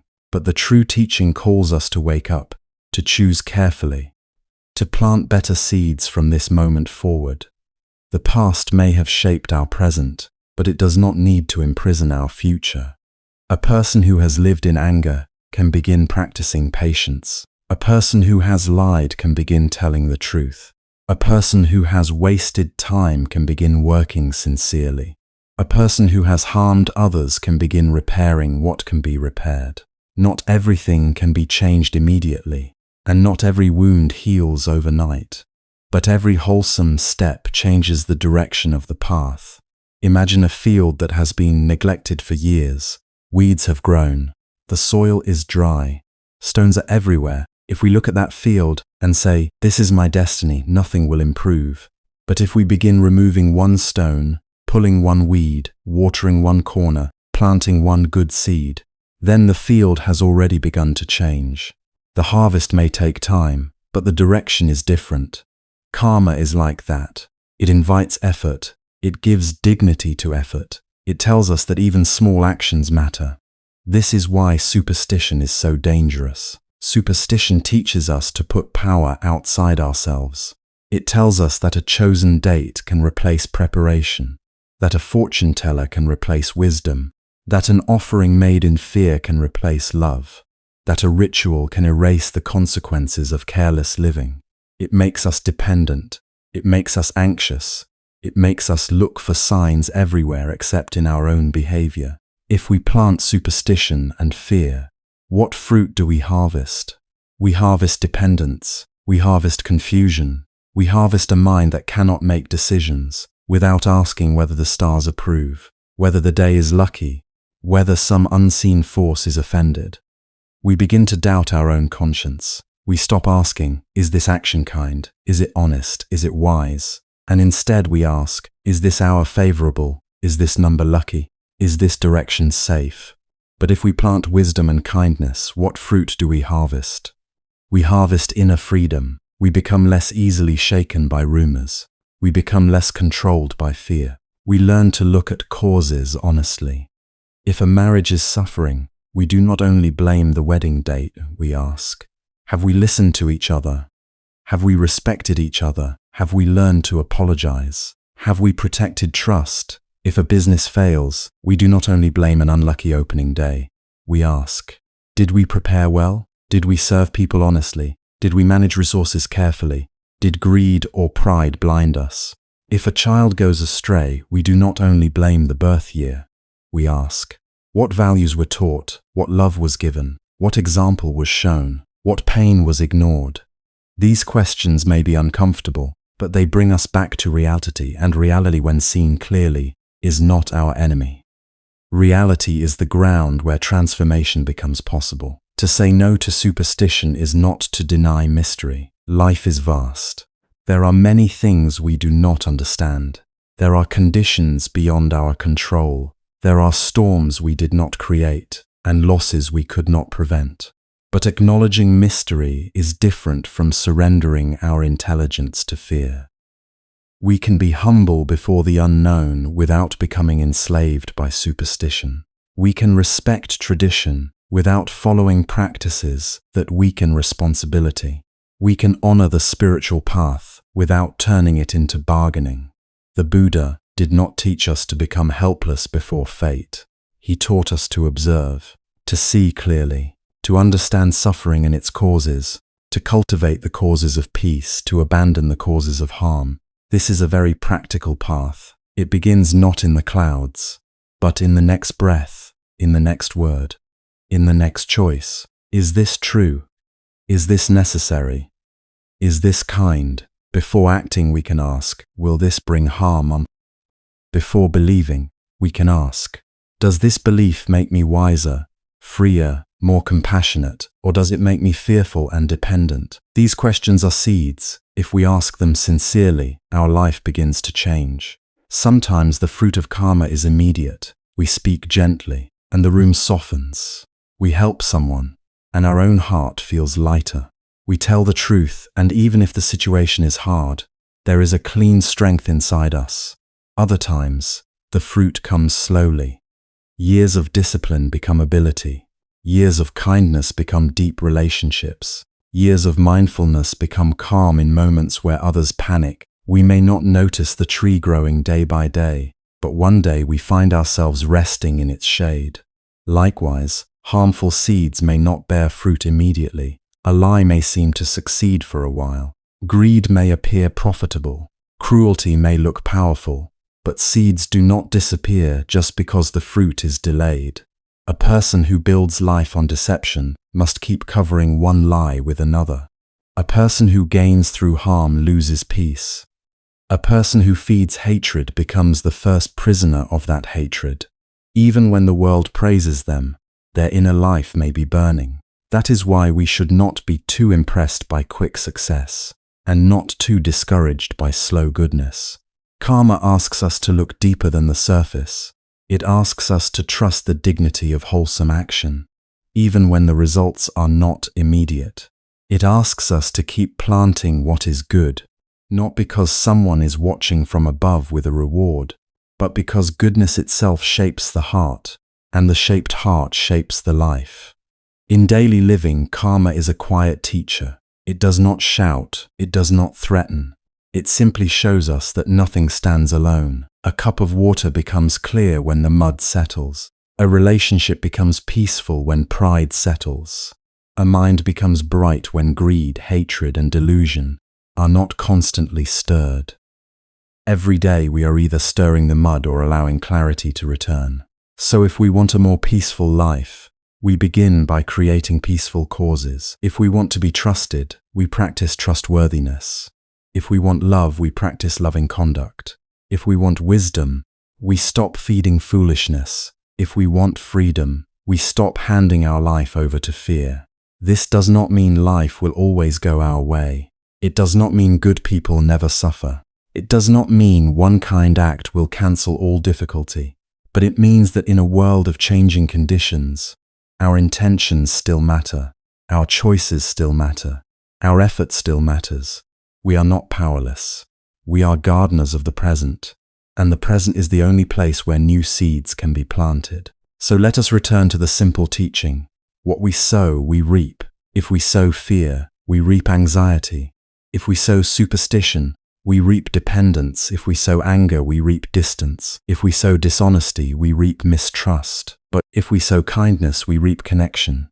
If we sow patience, we reap harmony. If we sow effort, we reap growth. If we sow wisdom, we reap freedom. This is not a belief to decorate the mind. It is a practice to live each day, in the way we earn money, in the way we treat our parents, in the way we raise our children, in the way we speak to our partner, in the way we respond to those who cannot benefit us, in the way we behave when no one is watching. That is where karma is born. That is where the future begins. And once we understand this, we stop asking life only for lucky signs. We begin asking ourselves for honest action. We stop chasing protection through fear.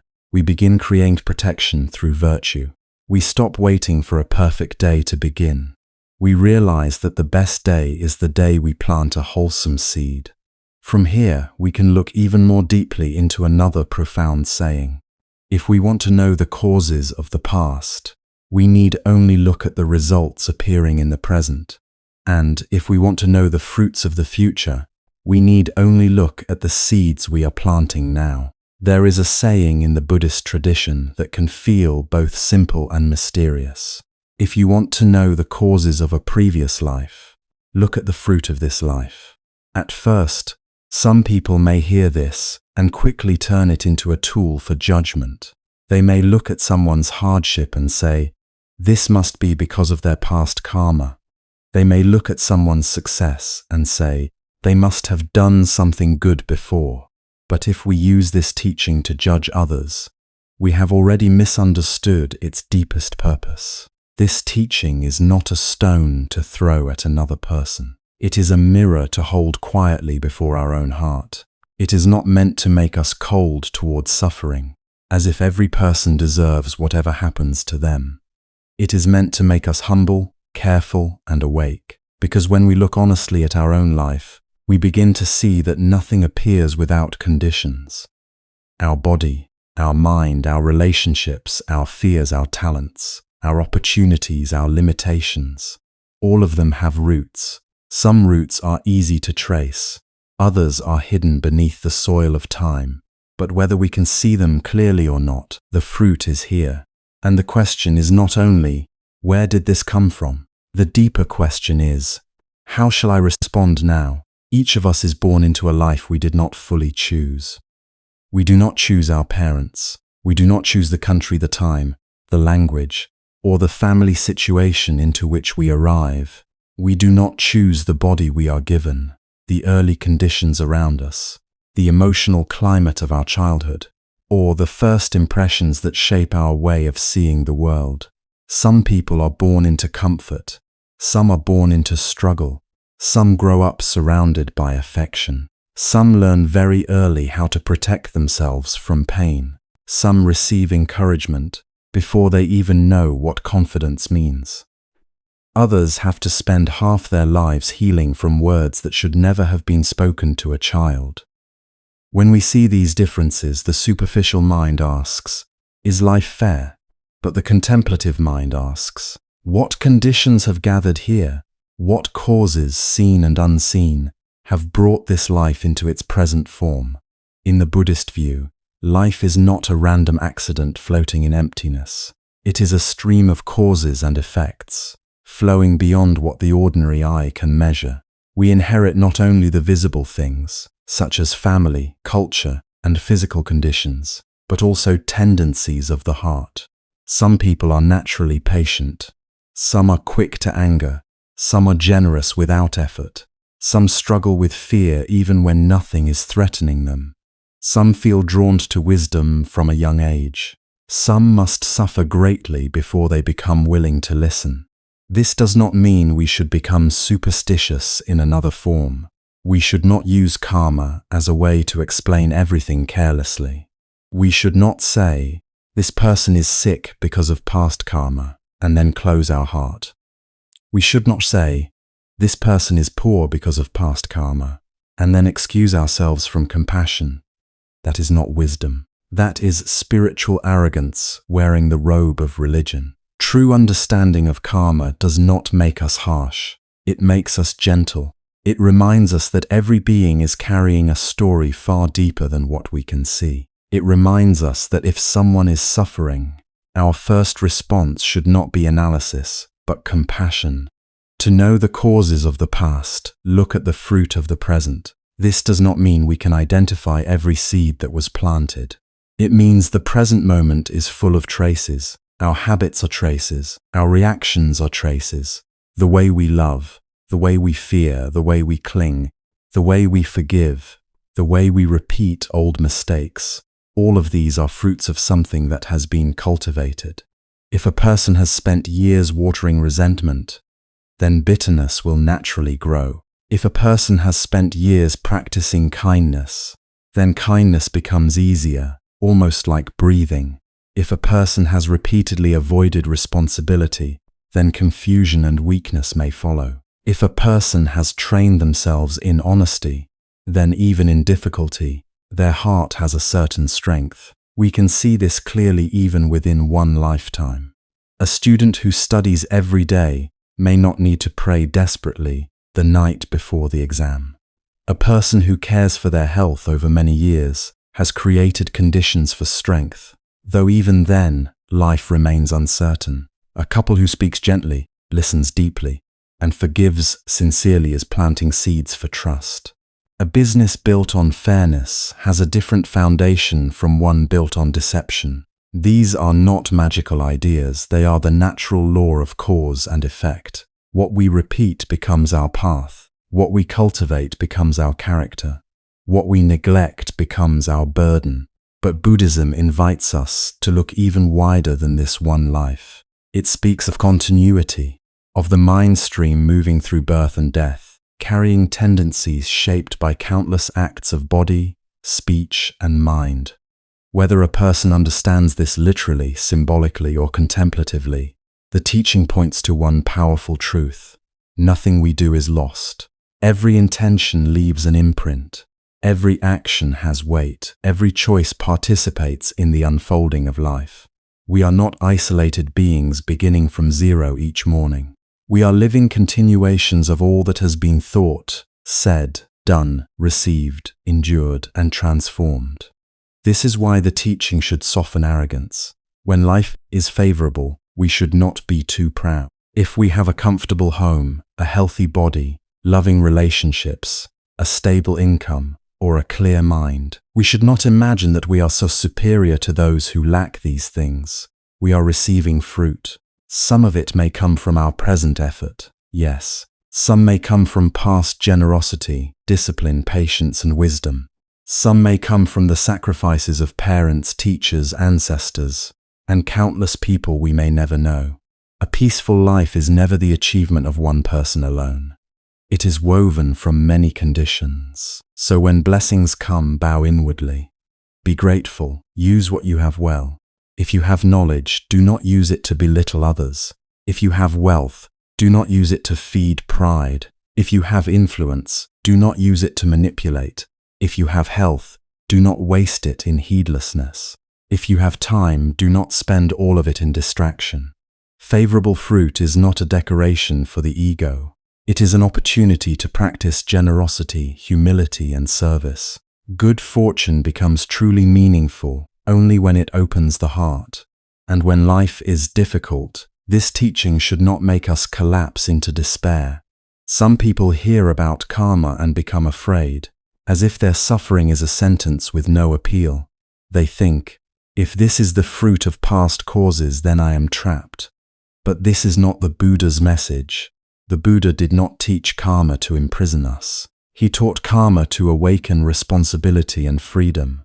The fruit of today may have ripened from causes we cannot change, but our response to it is still a seed. Pain may arrive, but bitterness is optional. Loss may arrive, but hatred is not required. Illness may arrive, but wisdom can still grow. Disappointment may arrive, but compassion can still be chosen. This is the dignity of practice. We may not control every condition, but we can train the heart within conditions. A person may be born into hardship and still cultivate patience. A person may be betrayed and still refuse to become cruel. A person may fail and still learn. A person may grieve and still remain tender. A person may carry wounds and still choose not to wound others. That choice is not small. That choice is a turning point in the stream of karma. The present fruit is not always sweet. Sometimes it is bitter. Sometimes it is confusing. Sometimes it feels unfair. There are seasons when we look at our life and wonder why certain doors remain closed, why certain relationships break, why certain efforts do not produce results, why the body becomes weak, why the mind becomes heavy, why kindness is not always returned.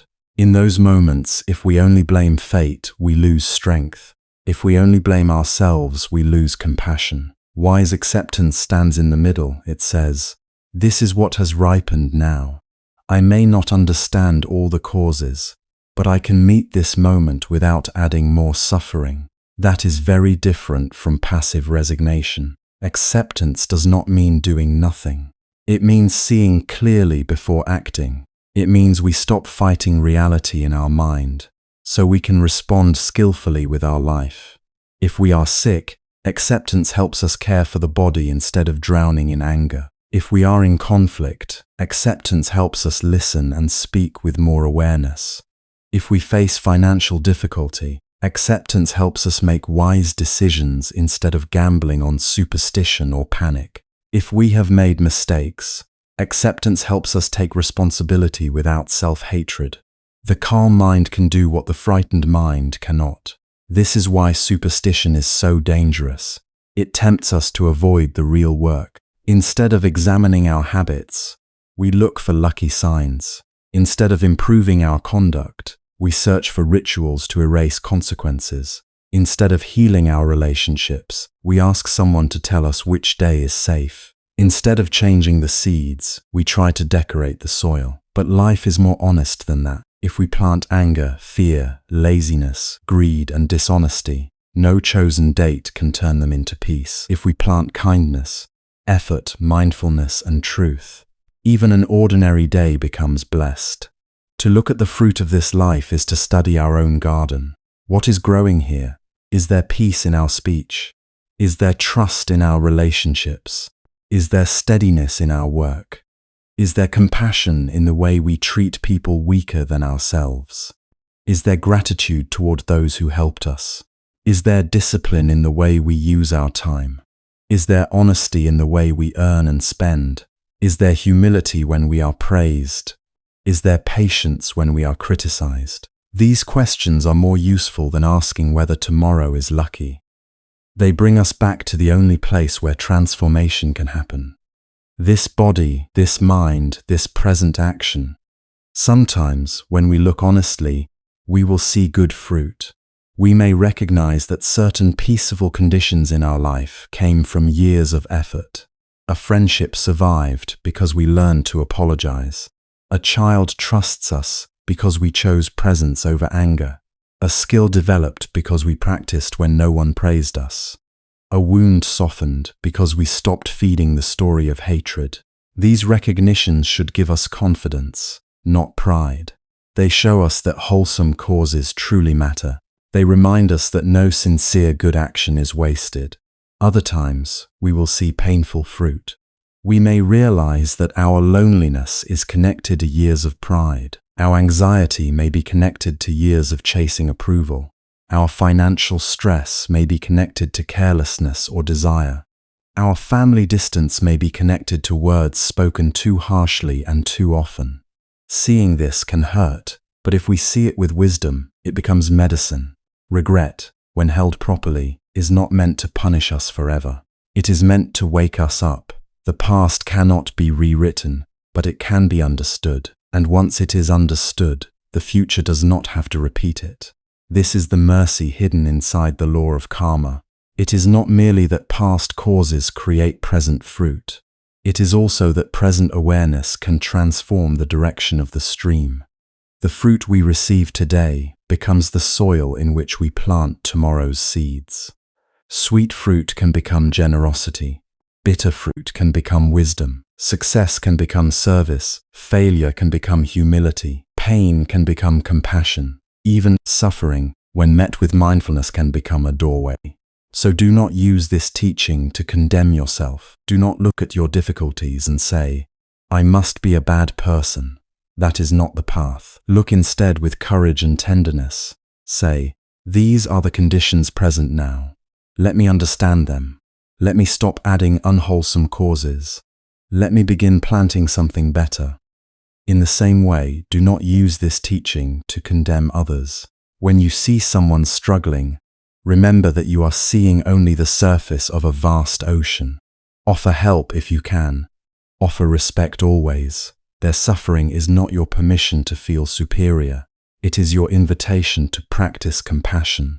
The awakened life is not obsessed with fortune-telling. It is not busy blaming unseen forces for every sorrow. It is not proud when praised or destroyed when criticized. It learns to bow to cause and effect with a clear heart. It knows that every moment is connected. It knows that what we are today has been shaped by countless yesterdays. But it also knows that tomorrow is being shaped by how we breathe, speak, think, and act now. If today you are receiving joy, receive it with gratitude and share it. If today you are receiving hardship, meet it with patience and learn from it. If today you are confused, pause and return to what is wholesome. If today you are afraid, do not run into superstition. Come back to virtue.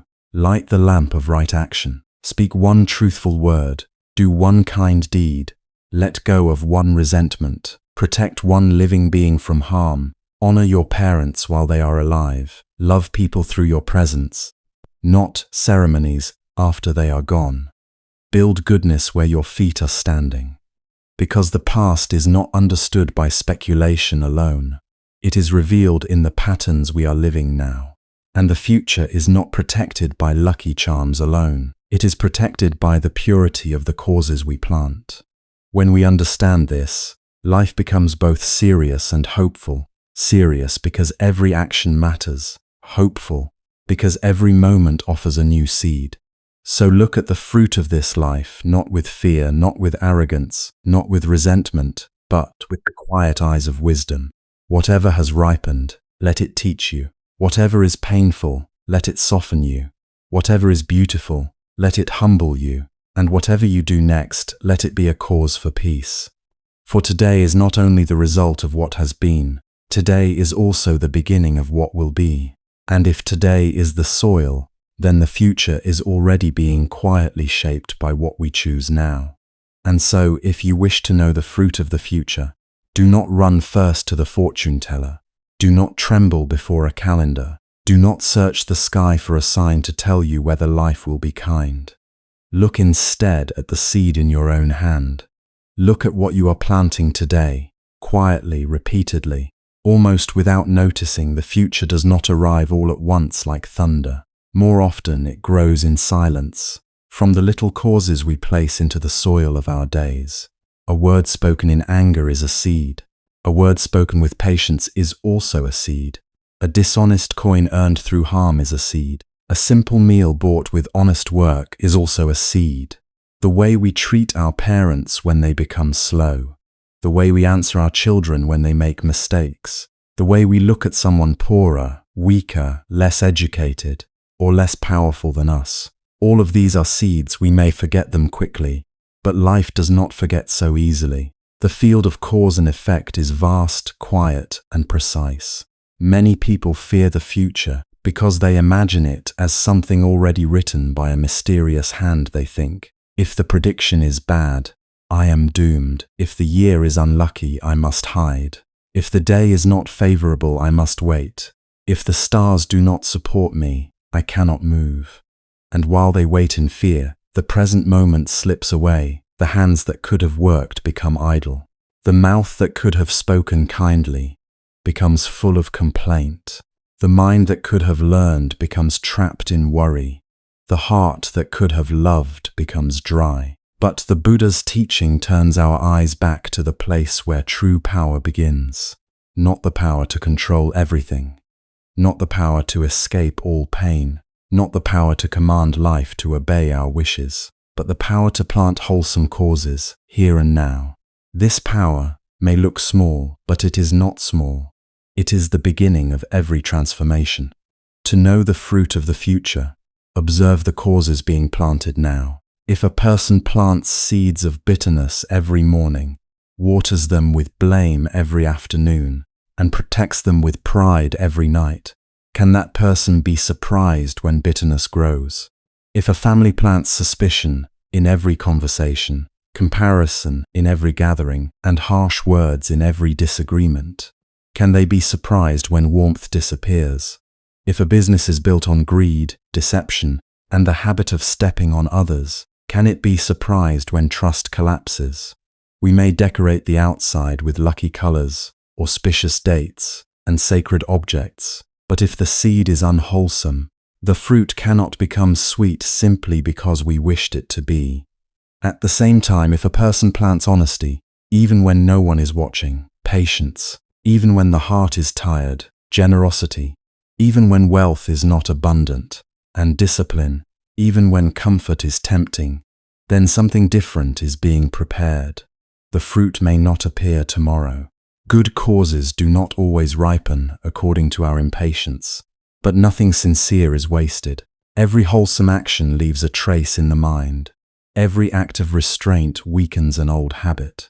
Every act of compassion opens a door in the heart. Every effort to learn, to forgive, to serve, to begin again is quietly shaping a future that superstition can never create for us. Think of two people walking through the same world. They may be born in similar conditions. They may face the same uncertain economy, the same changing society, the same storms of illness, loss, and pressure. But one person lives by fear.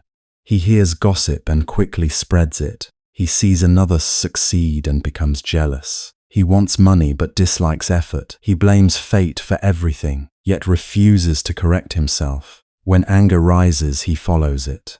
When desire calls, he obeys it. He lies down and says, "Perhaps my luck is not good." Day by day, he plants seeds.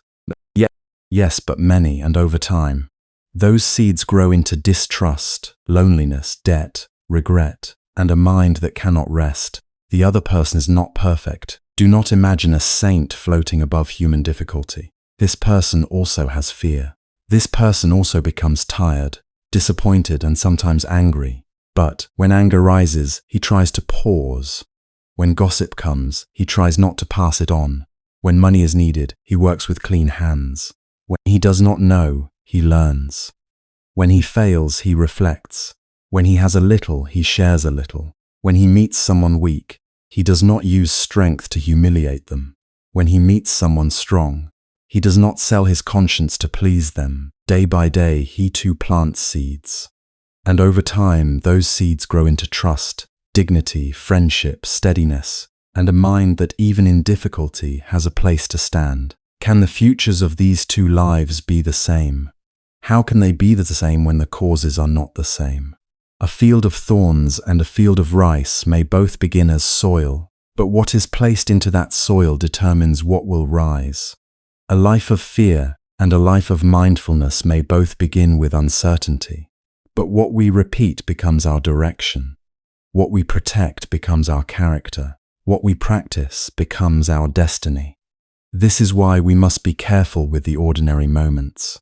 Many people think karma is something grand, something hidden, something that belongs only to past lives or future lives. But karma is also here in the kitchen, in the marketplace, in the office, in the message we type when no one sees our face, in the silence we choose when truth is needed, in the tone we use with those who cannot fight back. Karma is in the way we earn, the way we spend, the way we speak, the way we listen. It is in what we feed our mind before sleeping. It is in what we allow envy to do to our heart. It is in whether we make suffering heavier for others or lighter.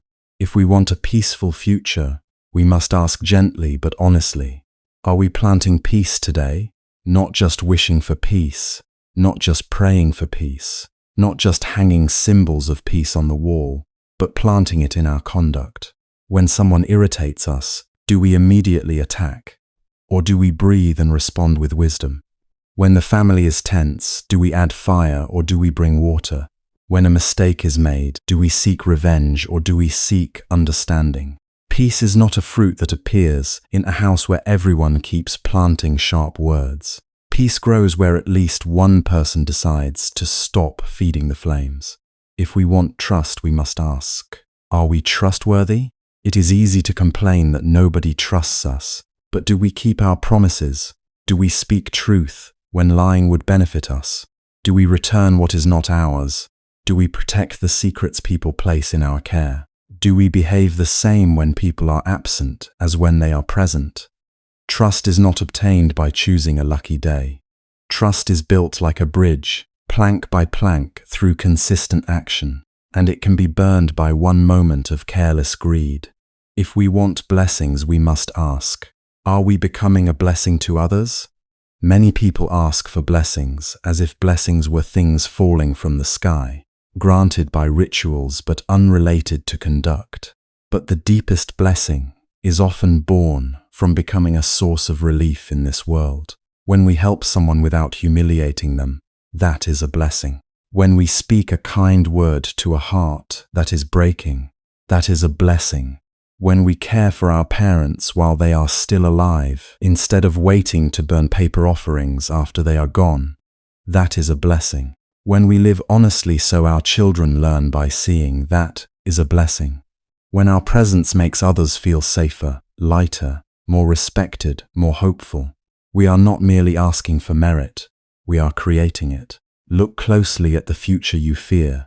Much of it is still soft, much of it is still being formed. Of course, there are things we cannot command. Bodies grow old, seasons change, people leave, markets rise and fall, accidents happen.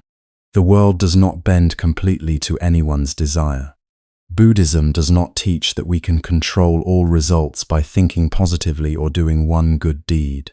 Life is made of many conditions, some from the past, some from others, some from society, some from nature, some beyond our full understanding.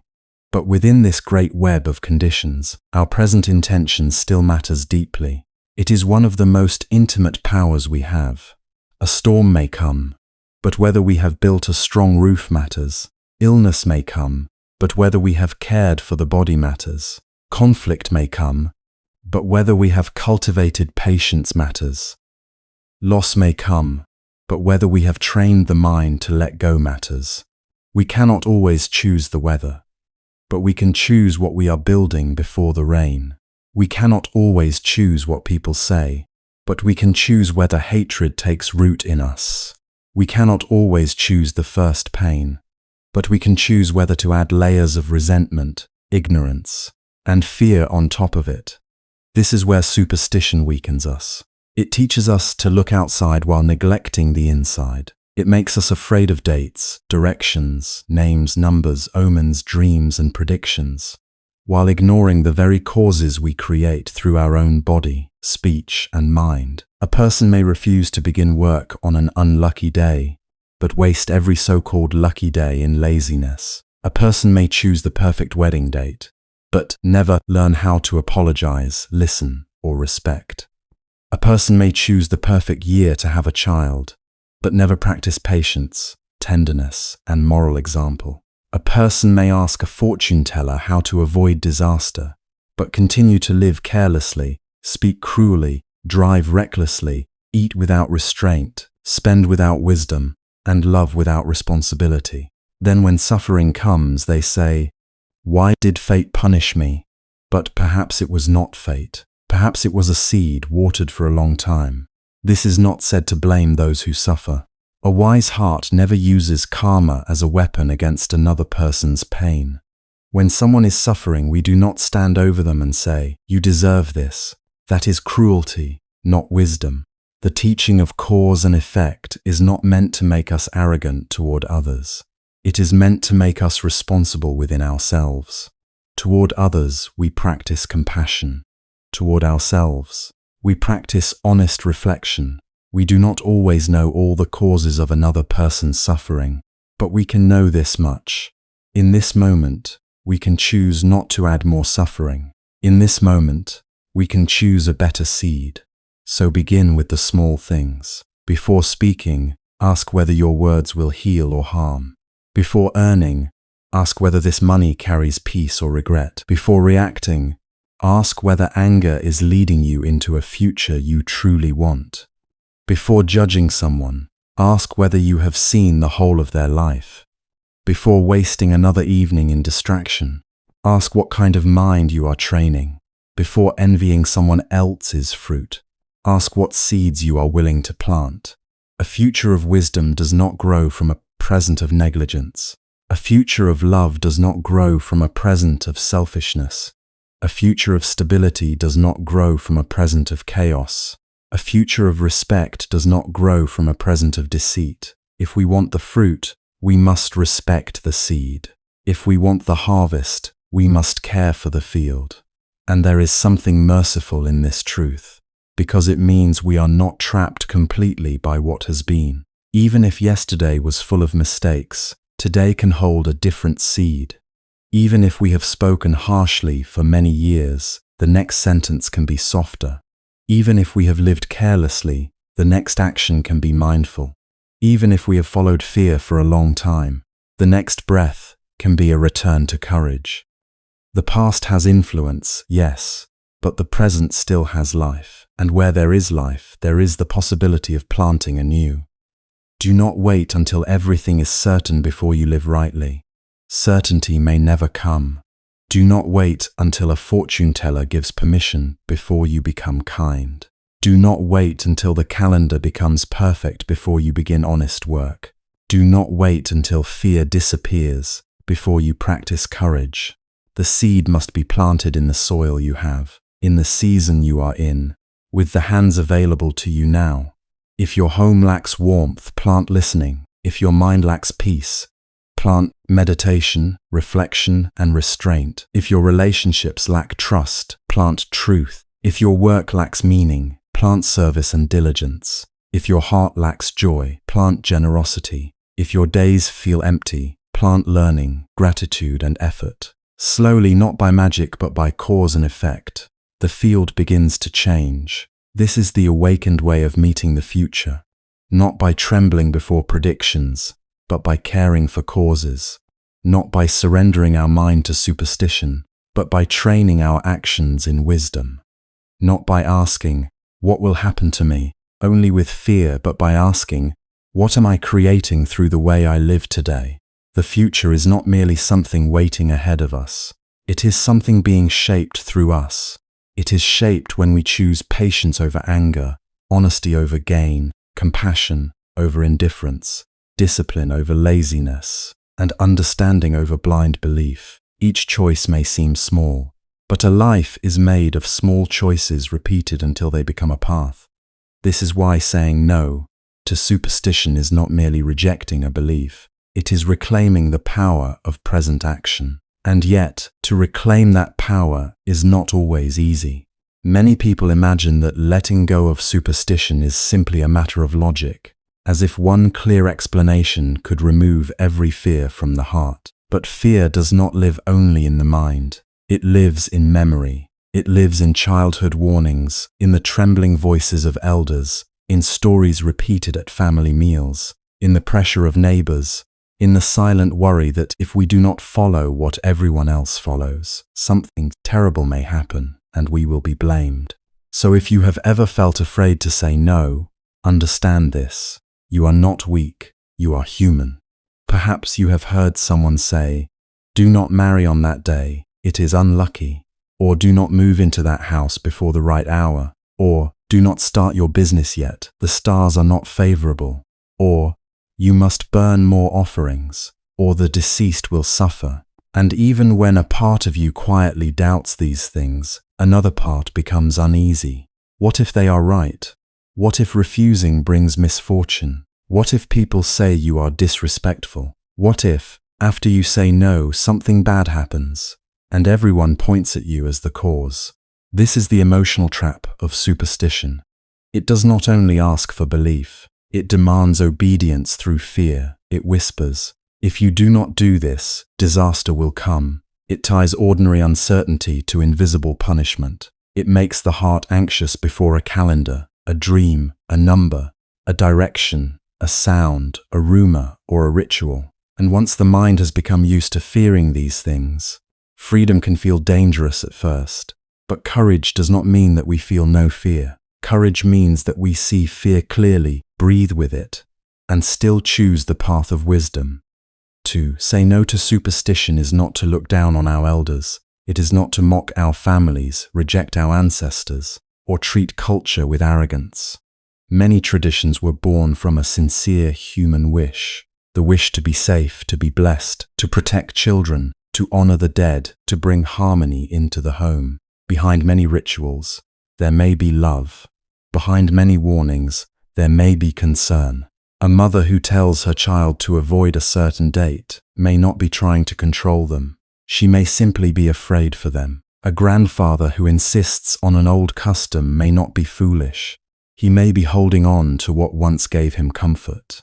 The awakened mind does not need to turn compassion into contempt. We do not have to destroy people in order to leave behind fear. We do not have to speak harshly in the name of truth. Wisdom without kindness can become pride, but kindness without wisdom can become blind obedience. The middle way is to honor the love behind the habit, while gently refusing the fear inside the habit. This is a delicate courage. It may sound like, "I understand that you are worried for me, and I respect your concern. But I want to make this decision with a calm mind, with responsibility, and with good intention." It may sound, "I do not wish to argue about beliefs, but I believe that what matters most is how we live, how we treat one another, and whether our actions are honest and kind." It may sound like, "Instead of spending money out of fear, let us use it to help someone in need, to care for the living, to create real merit through compassion." These words are not weapons, they are bridges. They allow us to step away from fear without stepping away from love. There will be times when people do not understand. Some may say you have become disrespectful.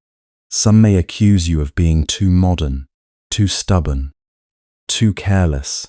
Some may warn you again and again that misfortune will come. In those moments, it is tempting to defend yourself with anger, to prove that you are right, to expose every superstition as false. But arguments often make fear stronger.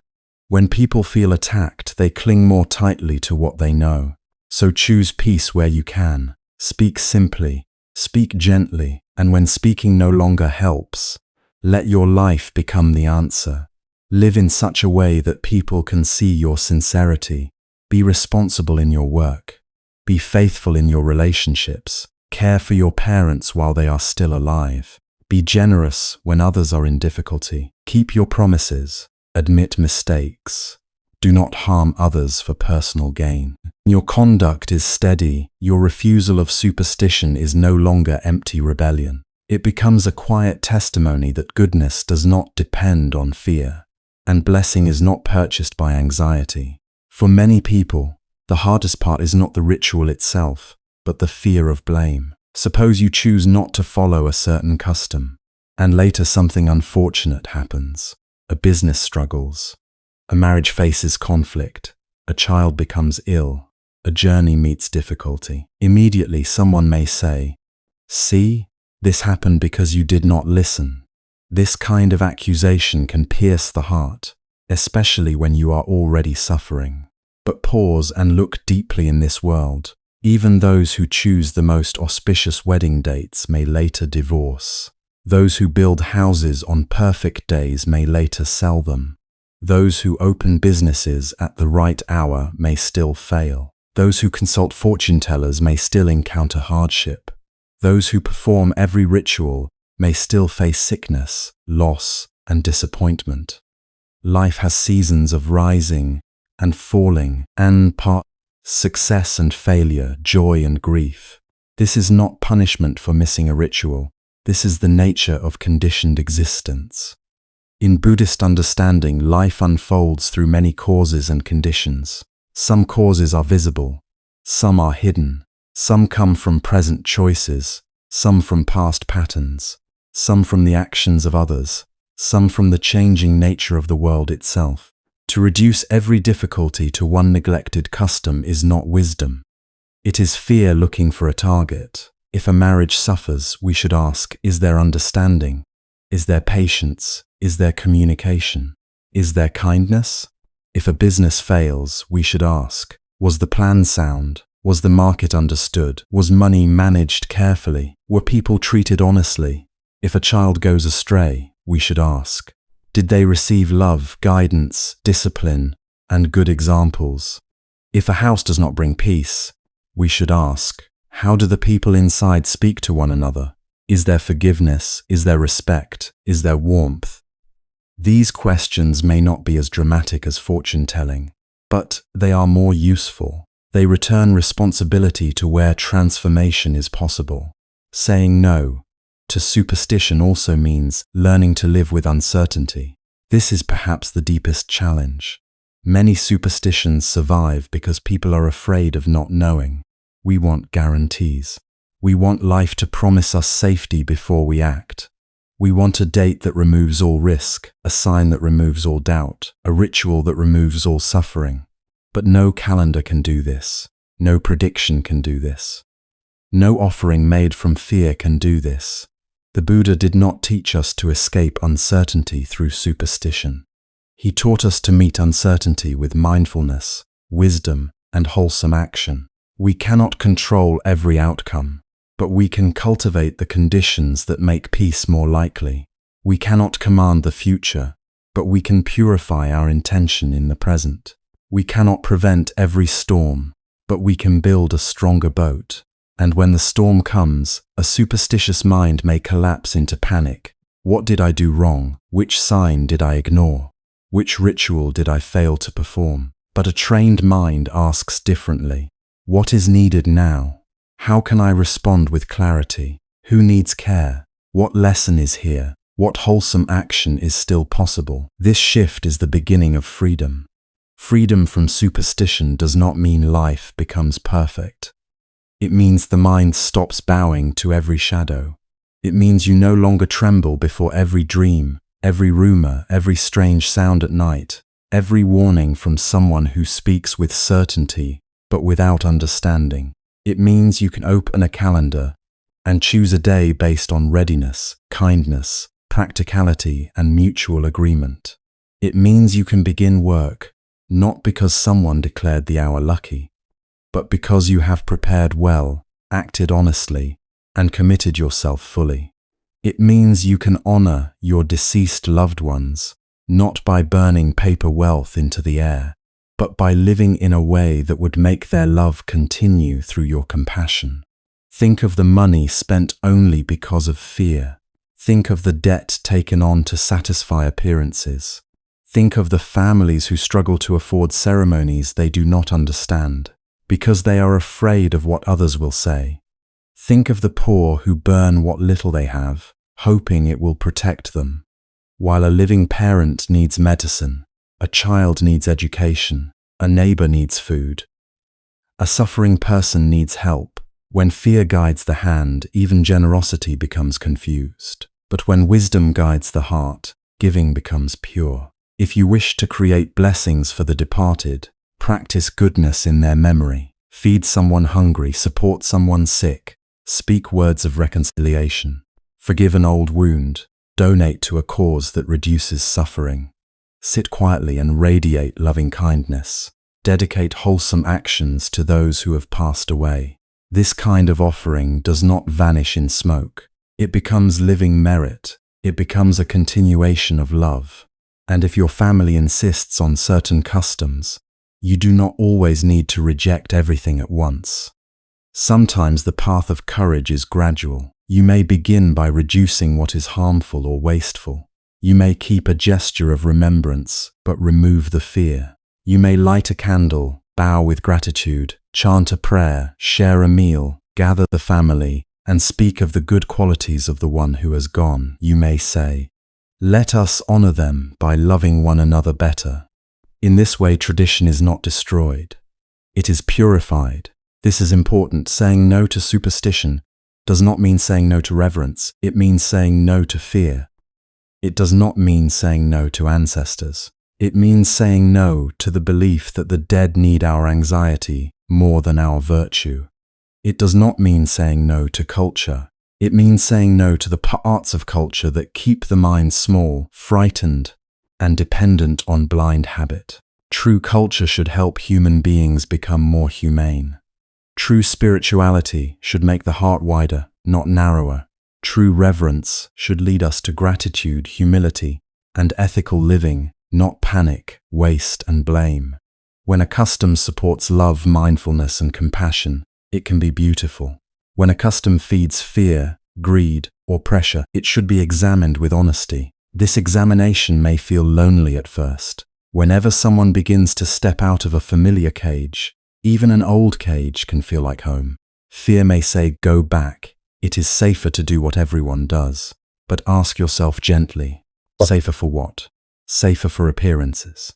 Safer from criticism? Safer from temporary discomfort? Or safer for the awakening of the heart? There is a deeper safety than pleasing the crowd. It is the safety of a clear conscience. The safety of knowing that you did not exploit others' fear. The safety of knowing that you chose kindness over display, responsibility over excuses, and truth over blind imitation. This safety may not make everyone applaud you, but it allows you to sleep with a calmer heart. And with time, something beautiful happens. The more you act from wisdom, the less power fear has over you. The first time you say no, your voice may shake. The second time, your breath may still be heavy. But slowly, you begin to see. Sky does not fall because you refused a superstition. Life continues. Difficulties still come, yes, but you meet them more steadily. Joy still comes, and you receive it with gratitude rather than thinking it was purchased by ritual. You begin to trust the law of cause and effect more than the noise of rumor. A young woman once postponed moving into her new apartment for 3 months because a relative warned that the chosen month clashed with her zodiac sign. She paid rent on 2 homes at once, sleeping poorly from stress, waiting for a safer month to arrive. When she finally moved, nothing about the transition felt different from any ordinary day. Looking back, she realized that the real waste had not been the unfavorable month, but the 3 months of needless worry, doubled expenses, and postponed life. The lesson stayed with her. Fear had cost her far more than any unlucky date ever could. The courage to say no is therefore also the courage to say yes. Yes to clear seeing. Yes to ethical conduct. Yes to gratitude. Yes to caring for the living while they are still here. Yes to honoring the dead through goodness. Yes to making decisions with patience and understanding. Yes to building a future through wholesome causes, instead of trembling before imagined curses. Let the heart be gentle, but let it be firm. Let your words be respectful, but let your mind remain free. You do not need to insult anyone's belief. You do not need to win every debate. You only need to stop handing your peace over to fear. You only need to return, again and again, to the simple question: what action right now creates less suffering and more goodness? When that question becomes your guide, the path becomes clearer. You may still bow, but you bow with understanding. You may still pray, but you pray with sincerity, not panic. You may still remember your ancestors, but you remember them through love, not obligation. You may still face uncertainty, but you no longer need superstition to stand upright. This is the quiet liberation of awakened living. The mind becomes less crowded. The heart becomes less burdened. Decisions become simpler. Money is used more wisely. Relationships become more honest. Faith becomes cleaner, no longer mixed with terror.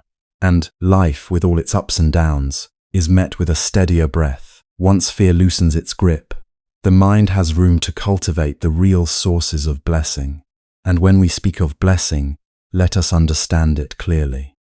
A real blessing is not a secret favor handed down from the sky because we burned the right paper, chose the right hour, or paid the right person to say the right words.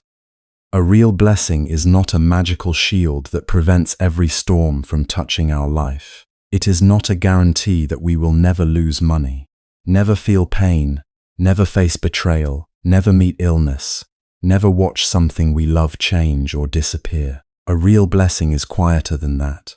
It is the peace that arises when we live in a way that does not make us afraid of our own conscience. It is the ease of lying down at night without needing to hide from ourselves. It is the strength that comes from knowing, today, I did not add cruelty to the world. Today, I did not knowingly harm someone. Today, I tried, even imperfectly, to do what was right. There are people who spend a great deal of time searching for blessings outside themselves. They ask which day is lucky, which color will bring wealth, which direction will attract success, which ritual will remove misfortune. But after all the searching, the mind is still restless. The heart is still heavy. The tongue still speaks harshly. The hands still take what is not theirs. The home is still filled with anger. The parents are still lonely. The children still long for attention. The poor are still ignored. The sick are still forgotten. Then what kind of blessing has been received? If a person lights incense every morning but lies every afternoon, where is the blessing? If a person chants sacred words but wounds others with ordinary speech, where is the blessing? If a person bows before an altar but refuses to bow before truth, compassion, and responsibility, where is the blessing? The form may look spiritual, but the heart has not yet been transformed. The Buddha's path points us back to something simple, practical, and deeply human. If we want good fortune, we must create the causes for goodness. If we want peace, we must plant the seeds of peace. If we want respect, we must live respectably. If we want love, we must become a safer place for love to rest. This is not superstition. This is cause and effect. This is the honest law of life. Good deeds are living offerings. They are offerings not made of smoke, paper, or gold-painted objects, but of time, effort, patience, and love. When we help someone who is hungry, we are making an offering. When we care for a parent whose steps have become slow, we are making an offering. When we raise a child with guidance instead of neglect, with presence instead of only money, we are making an offering. When we forgive someone, not because what they did was right, but because we no longer want hatred to live rent-free inside our chest, we are making an offering. And these offerings do not disappear. They enter the fabric of life. They soften the atmosphere around us. They teach our children what goodness looks like. They restore faith in those who have almost given up on people. They return to us, not always as money, not always as success, not always in ways we can measure, but as a deeper kind of wealth, trust, dignity, inner calm, and the quiet knowledge that our life has been useful. There is a kind of person who may not know many scriptures, may not perform many rituals, may not speak grand spiritual words, but wherever they go, people feel a little safer. They do not take advantage of weakness. They do not mock suffering. They do not abandon others when help is inconvenient. They do not need applause for every kindness. Their goodness is not a performance. It is simply how they have trained their heart to move. That person carries merit, not merit as a badge, not merit as something to boast about, not merit as a spiritual bank account used to look down on others, but merit as fragrance. You may not see it, but you can feel it. In their home, there is more warmth. In their presence, there is more ease. In their decisions, there is more care. When they speak, people listen because their words have roots in character. Good deeds begin close to us. Sometimes people dream of doing great charity while ignoring the suffering in their own house. They want to donate publicly, but they speak cruelly to their spouse. They want to be praised by strangers, but they have no patience for their own aging mother. They want to save the world, but they cannot sit for 10 minutes with a child who needs to be heard. The path of goodness does not always begin with something dramatic. It may begin with washing a bowl without resentment. It may begin with calling a parent before it is too late. It may begin with paying a worker fairly, returning what was borrowed, apologizing without excuses, listening without interrupting. It may begin with not spreading a rumor, not cheating a customer, not humiliating someone weaker than us. Small actions repeated with sincerity become the architecture of a noble life. To help the poor is a blessing, not because poverty makes someone holy, and not because giving makes us superior, but because generosity loosens the tight knot of greed. When we give, we remember that our life is connected to other lives. We remember that food tastes different when we know someone else is hungry. We remember that money is useful, but compassion gives money a soul. To care for parents is a blessing. Not all parents were perfect, and some relationships carry pain that must be handled with wisdom and boundaries. But where care is possible, where kindness is possible, where respect is possible, we should not wait until the funeral to express what should have been shown in life.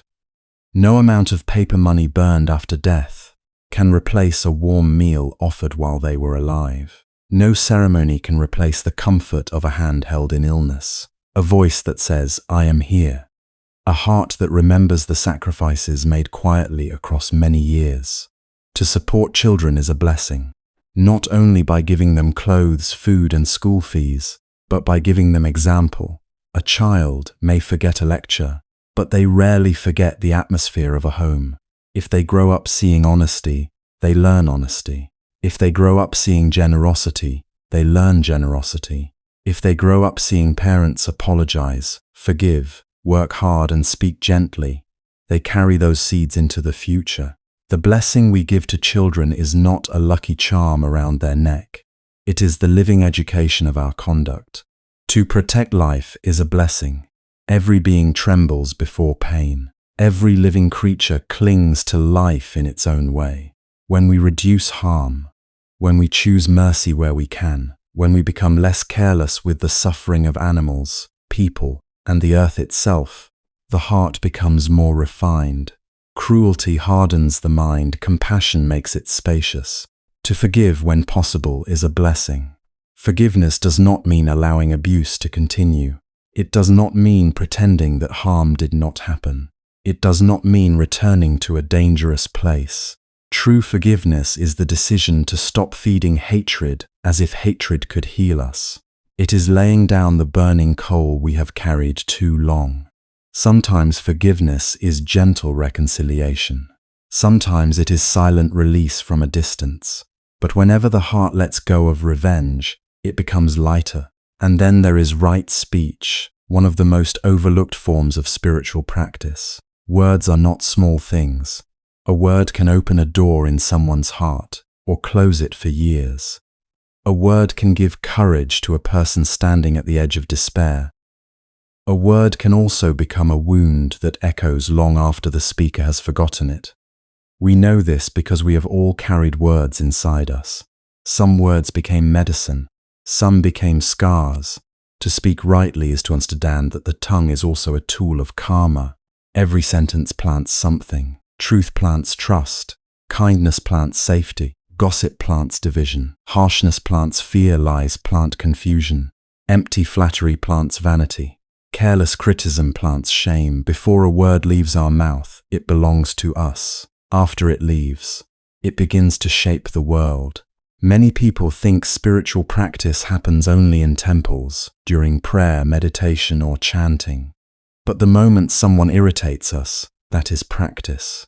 The moment we know a truth but want to twist it for advantage, that is practice. The moment we are tempted to repeat a story that will damage someone's reputation, that is practice. The moment a child makes a mistake and waits to see whether we will guide or explode, that is practice. 1,000 chants cannot purify a mouth that refuses to stop lying. 100 offerings cannot beautify speech that constantly humiliates others. If sacred words pass through us but do not soften us, then we have only made sound. True chanting shouldn't make the heart more awake. True prayer ought make the tongue more careful. True devotion should make our speech more truthful, more timely, more gentle, more useful. Right speech does not mean we never say difficult things. Sometimes love must be firm. Sometimes truth must be spoken clearly. Sometimes silence becomes cowardice if it allows harm to continue. But even firm speech can be free of hatred. Even correction can be given without contempt. Even disagreement can be carried with dignity. The question is not only, is it true? The question is also, is it necessary? Is this the right time? Is my intention to help or to hurt? Am I speaking from wisdom or from wounded pride? When families learn right speech, the home changes. When parents stop cursing and start guiding, children breathe differently. When spouses stop using words as weapons, love has space to recover. When siblings stop comparing, old resentments begin to loosen. When friends speak honestly instead of flattering each other into destruction, friendship becomes a place of refuge. And beyond deeds and speech, there is the heart itself. A clean heart is not a heart that has never felt anger, jealousy, desire, or fear. We are human, these things arise. A clean heart is one that notices them and does not build a throne for them. It sees greed and learns generosity. It sees hatred and learns compassion. It sees envy and learns appreciation. It sees arrogance and learns humility. It sees impatience and learns to breathe before acting. This inner cultivation is the temple we carry everywhere.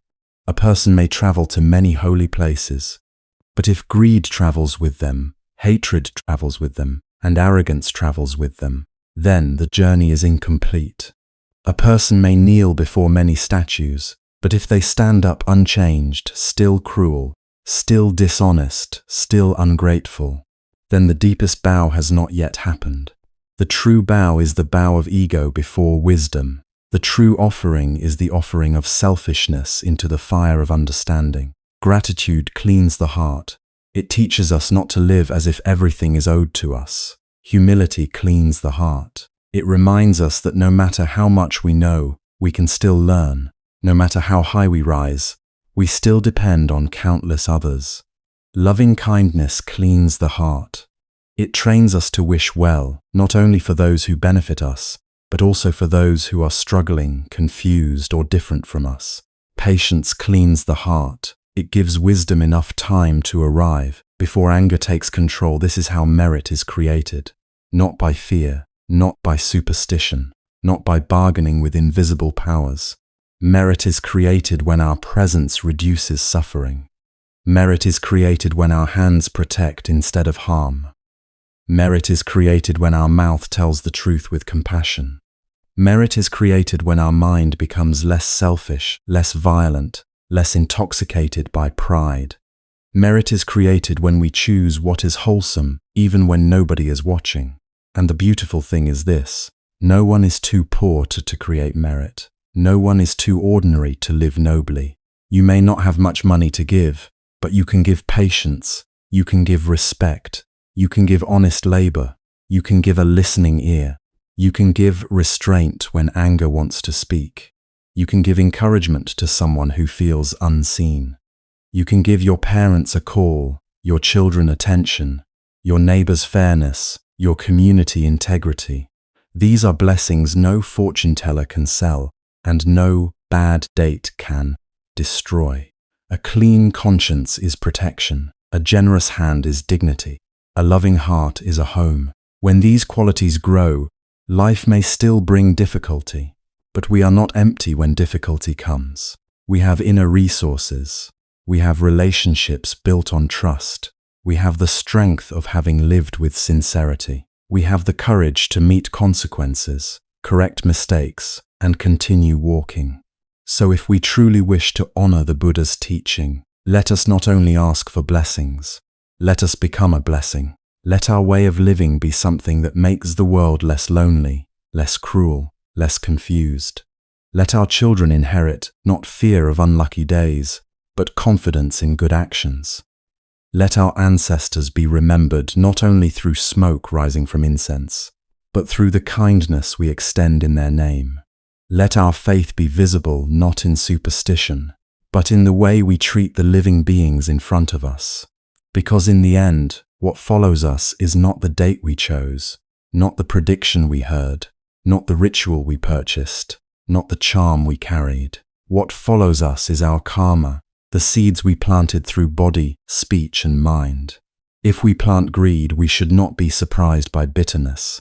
If we plant anger, we should not be surprised by fear. If we plant deception, we should not be surprised when trust disappears. But if we plant kindness, truth, patience, and service, then even in a changing world, something wholesome will continue to grow. This is the real blessing. To live in such a way that the heart becomes less burdened, the mind becomes more awake, and the people around us receive more warmth than harm from our existence. But because life still rises and falls, we must also learn how to meet prosperity and hardship without becoming superstitious. There are days when life opens its hands to us, work flows smoothly, the people we meet are kind, the body feels light, plans succeed, a phone call brings good news, and even the sky seems clearer than usual. On days like that, the heart can easily say, I was blessed. I chose the right day. I performed the right ritual. I avoided the unlucky sign. And there are days when life seems to close its doors. A business fails. A friendship breaks. A loved one becomes ill. A house that was once full of laughter becomes quiet. We try our best, yet the result is not what we hoped for. On days like that, the frightened mind may quickly whisper, maybe I offended something. Maybe the date was wrong. Maybe someone cursed me. Maybe fate has turned against me. But if we look deeply, we will see that life has always moved in waves. It rises and it falls. It gathers and it scatters. It brings people together and it separates them. It gives us moments of praise and also moments of criticism. It gives us seasons of health and seasons when the body reminds us of its fragility. It gives us abundance and sometimes scarcity. This rhythm is not a punishment. It is not a reward handed out by invisible forces according to the calendar. It is the nature of conditioned life. No one escapes change. The person who believes in superstition changes. The person who does not believe in superstition also changes. The wealthy change, the poor change, the young change, the old change, the careful planner changes, the careless dreamer changes. Every home, every family, every body, every career, every relationship is moving through conditions that are never still. If choosing an auspicious day could guarantee a happy marriage, then no couple who chose a good day would ever divorce. But we know this is not true. A marriage does not survive because of a date on paper. It survives because two people learn how to listen, forgive, respect, and grow. It survives because patience is practiced when emotions are heavy, because honesty is protected when temptation appears, because both people continue watering the roots of love after the wedding flowers have faded. If building a house on a lucky day could guarantee lasting peace, then no one who chose the best day to lay the foundation would ever sell the house, lose this house, or feel lonely inside it. But a house is not made peaceful by the calendar alone. It is made peaceful by the way people speak to each other inside its walls. It is made peaceful by the absence of cruelty, by the presence of care, by the hands that cook, clean, repair, and comfort. A beautiful house can still be full of anger. A simple house can still be full of warmth. If starting a business on a chosen day could guarantee success, then no business owner who consulted every sign would ever go bankrupt. But business depends on many causes: timing, effort, honesty, skill, economy, trust, discipline, and the ability to adapt. A lucky date cannot replace clear accounting. A ritual cannot replace good service. A charm cannot replace learning from mistakes. When a business succeeds, there are causes. When it fails, there are also causes. To blame only luck is to close our eyes to the real lesson. If giving birth in a supposedly fortunate year could guarantee a good child, then every child born in that year would become gentle, wise, and respectful. But a human being is not shaped by a year alone. A child is shaped by many conditions: the love they receive, the examples they see, the words they hear, the values they are taught, the wounds they carry, the friends they meet, the choices they make, and the karma they continue to create. To reduce a child's future to a zodiac sign is to forget the sacred responsibility of raising them with patience and understanding. If fortune-telling could truly protect people from all misfortune, then those who consulted fortune-tellers would never suffer accidents, betrayal, illness, or loss, but suffering still comes. The reason is not that the prediction was not strong enough, or that the ritual was not expensive enough. The reason is that life is woven from countless causes and conditions, many of them beyond our control. To live wisely is not to imagine we can control everything. To live wisely is to learn how to respond with a steady heart when control is not possible. This is where the Buddha's teaching becomes so gentle and so powerful. The Buddha did not teach us to be careless. He did not tell us to ignore consequences. He did not say that actions do not matter. In fact, he taught opposite. He asked us to look carefully. He asked us to observe cause and effect. He asked us to understand suffering, not run from it into fear. He asked us to train the mind so that when the winds of life blow, we do not become completely lost when fortune rises. The untrained mind becomes intoxicated. It says, I am special. I am protected. I am better than others. Success can make people arrogant. Comfort can make people forgetful. Praise can make people addicted. Wealth can make people careless. And if a person believes their success comes from supernatural favor, they may stop examining their own conduct. They may think, as long as I keep this ritual, I will be safe, while greed quietly grows, while pride becomes stronger, while compassion becomes weaker. But the wise person meets rising fortune with humility. When life is generous, they do not boast. They do not look down on those who are struggling. They remember that prosperity is also impermanent. They know that today's abundance came from many conditions, including the help of others, the labor of many hands, and the unseen support of life itself. So instead of becoming proud, they become grateful. Instead of clinging tightly, they become generous. They understand that when the bowl is full, it is good to share. When fortune falls, the untrained mind becomes frightened and bitter. It says, why me? Who caused this? What curse is following me? Which date was wrong? Which spirit was offended? This kind of thinking may feel comforting for a moment because it gives the mind something to blame, but it also steals our strength. If everything is blamed on bad luck, then we may not ask the questions that can truly help us heal. We may not ask what habits contributed to this suffering. We may not ask what warning signs we ignored. We may not ask what can now be repaired, learned, released, or transformed. The wise person meets falling fortune with patience and observation. This does not mean they feel no pain. Wisdom is not cold. Equanimity is not pretending that loss does not hurt. When someone we love leaves, it hurts. When health declines, it hurts.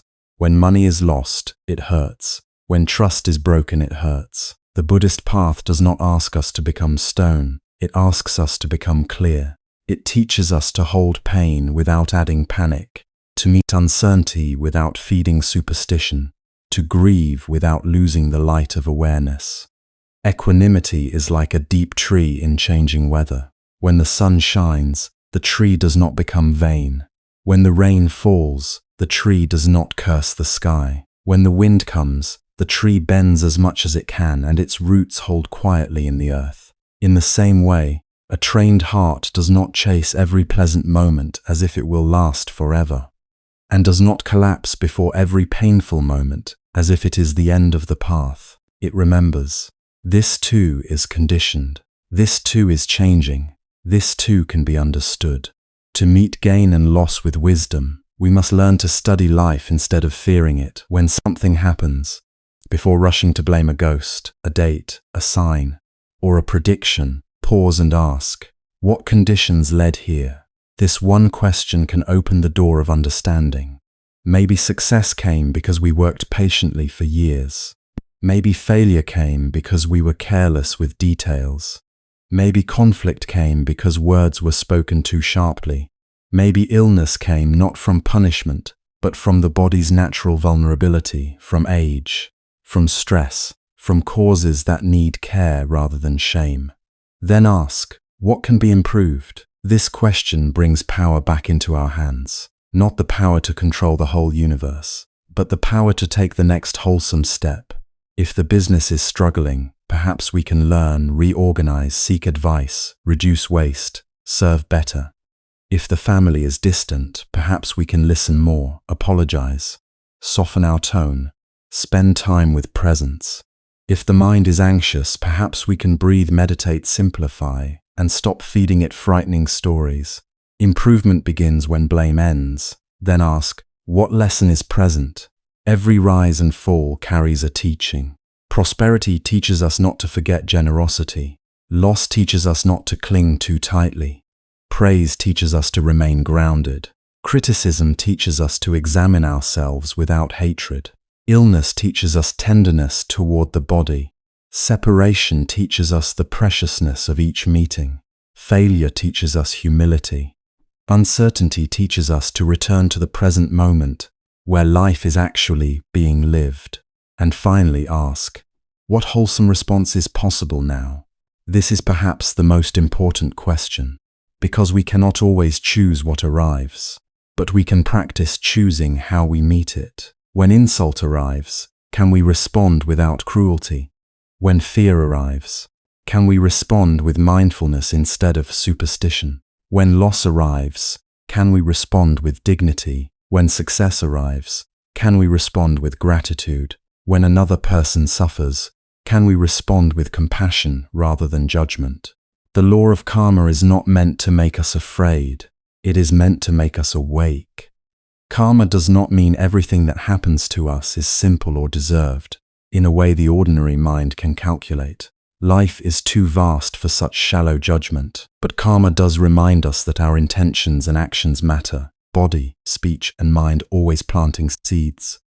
Some seeds ripen quickly, some ripen slowly, some meet supportive conditions, some do not, but nothing wholesome is wasted, and nothing unwholesome is without consequence. So if we want to know something about the causes of the past, we can look honestly at the fruits appearing in the present. And if we want to know something about the fruits of the future, we can look carefully at the seeds we are planting now. Are we planting anger, suspicion, laziness and fear, or are we planting diligence, compassion, truthfulness and courage? Are we watering superstition, or are we watering wisdom? Are we training the mind to panic, or training it to see clearly? Many people want certainty because they are tired. They want someone to tell them the perfect date, the perfect name, the perfect direction, the perfect sign. They want a guarantee that pain will not come. We should not mock this longing. Beneath superstition, there is often a human heart that is simply afraid. A parent worries for a child. A couple worries for a marriage. A worker worries for their future. A sick person worries for their life. Fear reaches for anything that promises safety. But the Buddha's way offers something deeper than false certainty. It offers steadiness. It does not promise that life will never hurt. It teaches us how not to be destroyed by hurt. It does not promise that every plan will succeed. It teaches us how to continue with wisdom when plans fail. It does not promise that everyone will praise us. It teaches us how to remain sincere when praise and blame come and go. It does not promise that we can escape impermanence. It teaches us how to live beautifully within impermanence. This is why we should not give our lives away to fear. Do not let a calendar decide your courage. Do not let a prediction steal your peace. Do not let a ritual become an excuse to avoid responsibility. Do not let superstition replace kindness, discipline, and understanding. If a day is called good, make it truly good by speaking gently, working honestly, helping someone, and guarding your mind. If a day is called bad, make it better by refusing to create more harm. The day becomes meaningful through the quality of our actions. When life rises, bow inwardly and say, "May I use this blessing well." When life falls, breathe deeply and say, "May I learn without hatred." When you gain, share. When you lose, reflect. When you are praised, stay humble. When you are blamed, examine what is useful and release what is not. When you meet joy, be grateful. When you meet sorrow, be kind to yourself and to others. This is awakened living. This is how the heart becomes free. In the end, rise and fall are not the enemy. Gain and loss are not the enemy. The true danger is ignorance. Not seeing causes, not understanding change, not taking responsibility for our own mind. The true danger is letting fear make us small, letting superstition replace wisdom, letting blame prevent growth. But when awareness is present, every situation becomes part of the path. Success becomes a place to practice generosity. Failure becomes a place to practice patience. Uncertainty becomes a place to practice trust in wholesome action. So let life teach you. Watch it closely, not with suspicion, but with reverence. See how everything depends on conditions. See how quickly moods change, how quickly possessions change, how quickly reputation changes. And seeing this, do not become hopeless. Become awake. Because if everything is changing, then suffering can change too. Habits can change, families can heal, minds can soften, futures can be shaped by the seeds we plant today. To live this way, we need daily practices that strengthen wisdom more than fear.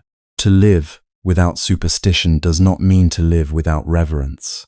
It does not mean becoming cold, arrogant, or dismissive of mystery. It means learning to bow to life without surrendering our intelligence. It means respecting what we do not know, while still taking responsibility for what we can know, what we can choose, and what we can cultivate. A life free from superstition is not built in one dramatic moment. It is built quietly, day by day, in the small decisions that no one applauds. It is built when we pause before reacting. It is built when we choose honesty instead of excuses. It is built when we refuse to let fear push us toward blind belief, and instead allow wisdom to guide the next step. The first daily practice is mindful decision-making. Before an important choice, do not rush into panic. Do not ask first, "Is this day lucky?" Ask instead, "Is my mind clear? Is my intention wholesome? Have I looked carefully at the facts? Have I listened to people who are wise, ethical, and experienced?" A good decision does not become good because a calendar declares it lucky. A good decision becomes good because it is supported by understanding, patience, compassion, and responsibility. When a family prepares for a wedding, for example, it is natural to wish for blessings. But the true blessing of marriage is not hidden in a date. It is found in how two people speak to each other when they are tired. It is found in whether they can forgive, whether they can listen, whether they can carry burdens together without turning love into blame. If two people enter marriage with greed, pride, dishonesty, or violence in the heart, even the most auspicious day cannot protect them. But if they enter with humility, respect, and the willingness to grow, then even an ordinary day becomes sacred. The same is true when building a house, starting a business, giving birth, moving to a new place, or beginning a new chapter. Of course, we may choose a convenient day, a peaceful day, a day when loved ones can gather. There is nothing wrong with wanting harmony, but harmony is not superstition. Harmony is created by preparation, communication, care, and right effort. Before building a house, examine the land, the finances, the design, the safety, the needs of the family. Before beginning a business, study the market, understand your capacity, serve people sincerely, manage money wisely, and do not build dreams on greed. Before having a child, prepare not only the room and the clothes, but also the heart, the patience, the example that child will absorb. Mindful decision-making asks us to slow down and look deeply. What am I really afraid of? What am I hoping someone else will guarantee for me? Am I choosing from wisdom or from desperation? Am I trying to avoid responsibility by handing my future to signs, numbers, omens, or fortune tellers? These questions are not meant to shame us. They are meant to wake us up, because fear often disguises itself as faith, and craving often disguises itself as prayer. When we are afraid, we want certainty, but the path of awakening does not promise certainty. It offers clarity. It teaches us to act well, even when the future remains unknown. So when a choice comes, sit with it, breathe, gather information, consult those who live with integrity, not those who profit from your fear. Look at the possible consequences, not only for yourself, but for others. Ask whether your action will reduce suffering or increase it. Ask whether it is rooted in kindness, honesty, and wisdom. Then act with calm responsibility. Once the action is taken, do not torture yourself with endless signs. Do your best, adjust when needed, and continue planting wholesome seeds. The second daily practice is reflection. At the end of each day, before sleep carries you away, return gently to your own heart, not with harsh judgment, but with sincere honesty. Ask yourself, what good did I do today? What harm did I avoid? What mistake needs correction? What seed should I plant tomorrow? This simple practice makes karma visible. Karma is not some distant mystery floating in the sky. It is not a punishment delivered by invisible hands. Karma is the movement of cause and effect through body, speech, and mind. When you speak gently, something changes. When you lie, something changes. When you hold resentment, something changes. When you forgive, something changes. Every day we are shaping the inner climate in which tomorrow will arise. If you spend the evening only worrying about unlucky signs, you may miss the real causes of your suffering. Perhaps you were impatient with your child. Perhaps you ignored your health. Perhaps you spent money carelessly. Perhaps you allowed anger to guide your words. Perhaps you avoided the difficult conversation that needed compassion and courage. These are not matters of superstition. These are seeds. And seeds, when repeated, become a garden. Daily reflection is like lighting a small lamp in the room of the heart. Under that light, we begin to see patterns. We notice, when I speak from anger, the whole house becomes heavy. We notice, when I begin the day with gratitude, I am less easily shaken. We notice when I compare myself to others, envy grows. We notice when I help someone, my fear becomes smaller. This is how wisdom grows. Not from believing blindly, but from observing honestly. Reflection also gives us the courage to repair. If today we harmed someone, tomorrow we can apologize. If today we were careless, tomorrow we can be more attentive. If today we failed to keep a promise, tomorrow we can rebuild trust through action. We do not need to wait for a lucky month to become kinder. We do not need to ask a fortune teller whether today is suitable for honesty. Every sincere correction is already a blessing. The third daily practice is generosity and service. Superstition often grows from self-centered fear. What will happen to me? How can I protect my luck? How can I avoid loss? But generosity opens the fist of the heart. It teaches us that life is not only about guarding ourselves, It reminds us that our well-being is connected to the well-being of others. To create merit is not to burn paper offerings and imagine we have fulfilled love. To create merit is to bring real benefit to living beings. Feed someone who is hungry. Visit someone who is lonely. Listen to someone who is suffering. Teach what you know without arrogance. Protect those who are vulnerable. Encourage someone who has lost confidence. Support parents while they are still alive. Speak kindly to family members while they can still hear your voice. Do not wait until a person dies to offer smoke, paper, and regret. Offer care while care can still touch warm hands. Generosity does not always require wealth. Sometimes it is a bowl of soup. Sometimes it is a ride to the hospital. Sometimes it is a patient silence when someone needs to cry. Sometimes it is refusing to spread gossip. Sometimes it is forgiving a small mistake before it becomes a wall between two hearts. Sometimes it is teaching a child to be honest, or helping a neighbor without announcing it to the world. Each act of service creates inner wealth. The person who gives wisely becomes less enslaved by fear. Why? Because the heart begins to trust goodness. It has evidence. It knows, I can bring light into this world. I can reduce suffering. I can be useful. This is a deeper security than superstition can ever offer. A charm may comfort the hand for a moment, but a generous deed strengthens the heart for a lifetime. And service also protects us from spiritual selfishness. Sometimes people seek blessings only for themselves, my success, my child, my house, my business, my future. But awakened living widens the circle. It asks, may my good fortune become a cause for others to suffer less. May my knowledge help someone. May my resources serve life. May my peace not end with me. When the heart becomes spacious, many fears lose their power. The fourth daily practice is meditation, or simply quiet breathing. You do not need a special room. You do not need incense, robes, or complicated rituals. You need only a little sincerity and a few moments of stillness. Sit down, let the body soften, feel the breath entering, feel the breath leaving. Do not force the mind to become perfect, just observe. At first, you may see how restless the mind is.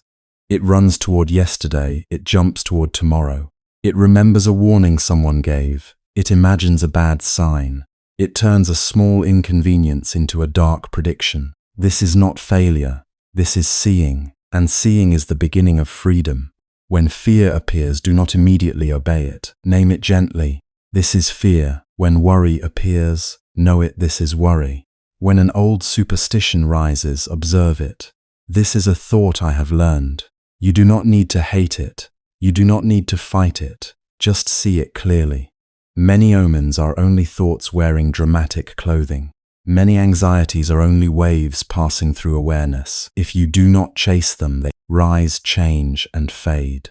Quiet breathing teaches us that we are not every thought that appears. A fearful thought may say, something terrible will happen. But you can breathe and ask, is this wisdom or is this habit? A superstitious thought may say, do not act, the sign is bad. But you can breathe and ask, have I examined the real conditions? A craving thought may say, if I perform this ritual, I can control the future. But you can breathe and remember, I cannot control all outcomes, but I can purify my intention and my action. This is emotional resilience, not the absence of fear, but the ability to meet fear without becoming its servant, not the denial of uncertainty, but the strength to live ethically within uncertainty. The more we practice stillness, the more space appears between impulse and action. In that space, wisdom can speak. These practices are simple, but they are not small. A mindful choice can change the direction of a family. An evening reflection can prevent a mistake from becoming a habit. A generous act can soften years of selfishness. A few breaths of awareness can stop fear from turning into harm. This is how a life is transformed, not by magic, but by repeated awakening. And when these practices become part of daily life, superstition begins to lose its attraction, not because someone forced us to reject it, but because we have found something better. We have tasted the dignity of responsibility. We have felt the peace of honest action. We have seen that blessings are not bought through fear, but cultivated through goodness. We have learned that the future is not guaranteed by signs, but influenced by the seeds we plant now. So begin where you are. Before your next decision, pause and look deeply. Tonight, reflect on your day with kindness and truth. Tomorrow, help one living being in a real way. And sometime today, even for 1 minute, return to the breath and remember that fear is not your master. Step by step, the mind becomes less dependent on omens and more rooted in wisdom. Step by step, the heart becomes less anxious about luck and more devoted to goodness. Step by step, we stop asking the world to promise us a painless path, and we begin walking the path with courage, compassion, and clear eyes. These practices become even more powerful when applied to the most ordinary relationships of daily life. And where are these ordinary relationships found? Not far away, not in a temple on a mountain, not in a holy book kept on a high shelf, but in the kitchen, at the dining table, in the workplace, in the way we answer the phone, in the way we speak when we are tired, in the way we handle money when nobody is watching. The teaching becomes real only when it enters the rooms where we live, the conversations we often avoid, and the responsibilities we sometimes postpone.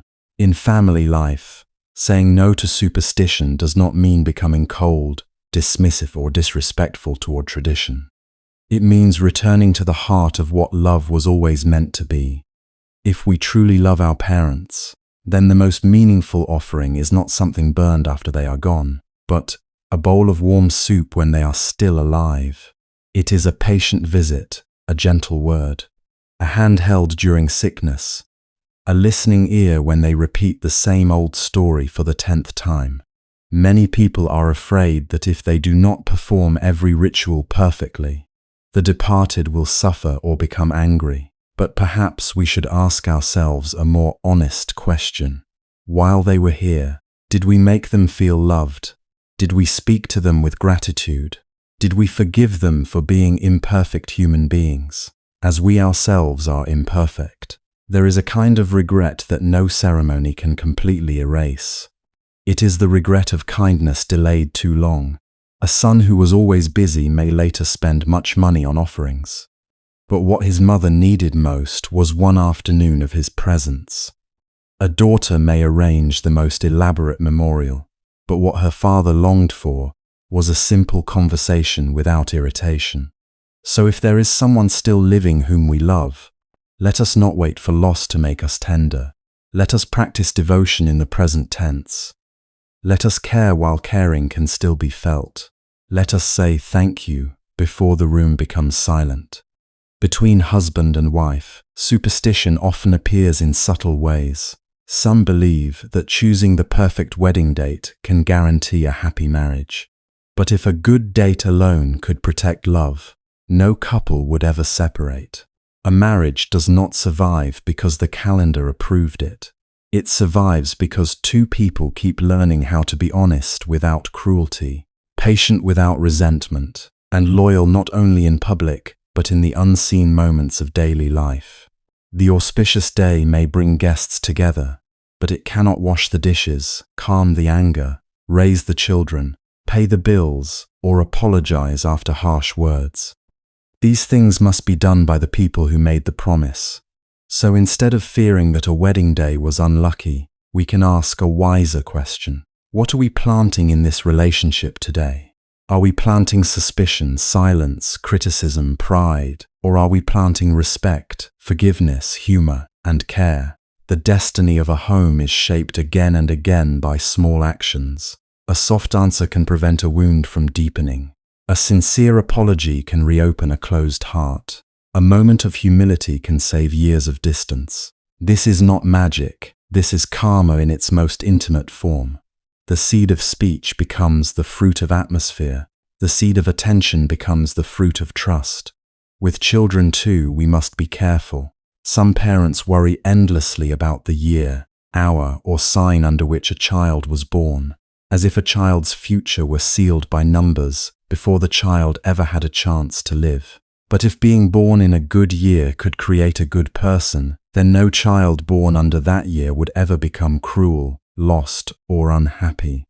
A child becomes whole through guidance, example, affection, boundaries, and patience. A child learns honesty by seeing honesty. A child learns compassion by being treated with compassion. A child learns courage not because a fortune teller predicted greatness, but because someone believed in them when they were afraid. This does not mean parents can control everything. Every being carries their own karma, their own temperament, their own path. But parents can become good conditions. They can become shade in the heat, a lamp in confusion, a steady shore when the child's mind becomes a storm. To raise a child wisely is not to obsess over fate, but to cultivate character. Teach them to take responsibility. Teach them to respect life. Teach them that failure is not a curse, and success is not a license for arrogance. Teach them that what they do today matters more than what someone predicted yesterday. And when we make mistakes as parents, partners, children, or siblings, let us not hide behind destiny. It is easy to say, "This family is unlucky," or "Our stars do not match," or "This suffering was meant to be." Sometimes such words become a way to avoid the harder work of changing ourselves. The Buddha's way invites us to look more directly. If there is anger in the home, let someone begin speaking more gently. If there is distance, let someone begin listening. If there is bitterness, let someone begin forgiving. If there is pain, let someone have the courage to say, "I was wrong." One awakened action can change the direction of an entire household. At work, the same teaching applies. Many people carry lucky charms, choose lucky colors, or begin important business only on selected days. There is nothing wrong with symbols if they bring calm and mindfulness. But when we depend on them more than on effort, honesty, and skill, we begin to lose our ground. If starting a business on a good day guaranteed success, no business would fail. If hanging an object at the doorway could create prosperity, then no shop would close. Work is not blessed by charms alone. Work is blessed by diligence, clarity, service, and integrity. A person who wants success must be willing to learn, not once but continuously. Skills are a form of merit. Discipline is a form of protection. Keeping promises is a form of blessing. When we arrive on time, finish what we said we would finish, respect our colleagues, and treat customers fairly, we are creating conditions for trust. And trust is one of the most precious forms of wealth in any profession. A lucky object may sit on the desk, but it cannot repair a careless mistake. It cannot replace preparation. It cannot speak kindly to a difficult customer. It cannot make dishonest profit become clean. The awakened worker does not ask only, "How can I gain more?" but also, "How can I serve better?" This simple shift changes the energy of work. Success is no longer merely a decoration for the ego. It becomes a responsibility. If we are given leadership, we lead without humiliating others. If we are given talent, we use it without looking down on those still learning. If we are given profit, we remember the people whose labor helped create it. To be successful without compassion is still a kind of poverty. To be powerful without ethics is still a kind of danger in the workplace. Superstition can also appear as blame. When things go wrong, people may say, "The office has bad energy, the timing was wrong, a sign was ignored, or someone brought misfortune." But before looking for invisible causes, we should examine visible ones. Were the plans clear? Was the team trained? Were promises realistic? Was there greed, impatience, poor communication, or neglect? This is not to deny mystery in life. It is to honor responsibility. Wisdom does not mean we understand everything. It means we do not use mystery as an excuse to avoid what can be improved. With money, the teaching becomes even more practical. Money touches survival, comfort, dignity, fear, and desire. Because of this, people easily fall into magical thinking. Some hope that a ritual will bring sudden wealth. Some believe a prediction can tell them when to invest. when to buy, when to gamble, when to risk everything. Some spend money they do not have to appear successful, then blame bad luck when debt becomes heavy. But money, like all things, follows causes and conditions. It grows through ethical earning, wise spending, responsible saving, and generous giving. It disappears through greed, carelessness, comparison, addiction, and pride. Think of two shopkeepers on the same street. One believed a fortune teller who said a certain number of coins placed by the door each morning would attract customers, and he trusted this ritual so completely that he stopped noticing when his shelves grew dusty or his prices drifted higher than his neighbors. The other kept no charms at all, but arrived early, greeted every customer by name, restocked what people actually needed, and adjusted his prices honestly when costs changed. Within a year, the second shop was full every afternoon, while the first quietly changed hands. Neither man lacked luck. One simply mistook a coin for a cause. To earn ethically is already a spiritual practice. It means we do not enrich ourselves by harming others. We do not deceive the vulnerable, sell what we know is harmful, or take advantage of another person's fear. Wealth gained through wrongdoing may shine for a while, but inside it carries unrest. The mind knows what the hands have done, and even if the world praises us, we cannot fully escape ourselves. Clean money brings a different kind of peace. It may come slowly, but it allows us to sleep without hiding from our own conscience. To spend mindfully is also a practice. Before buying, we can pause and ask, do I need this, or am I trying to fill an emptiness? Am I choosing this from wisdom or from comparison? Am I honoring my responsibilities, or am I performing an image for others? Many debts are not born from true need, but from the fear of being seen as less.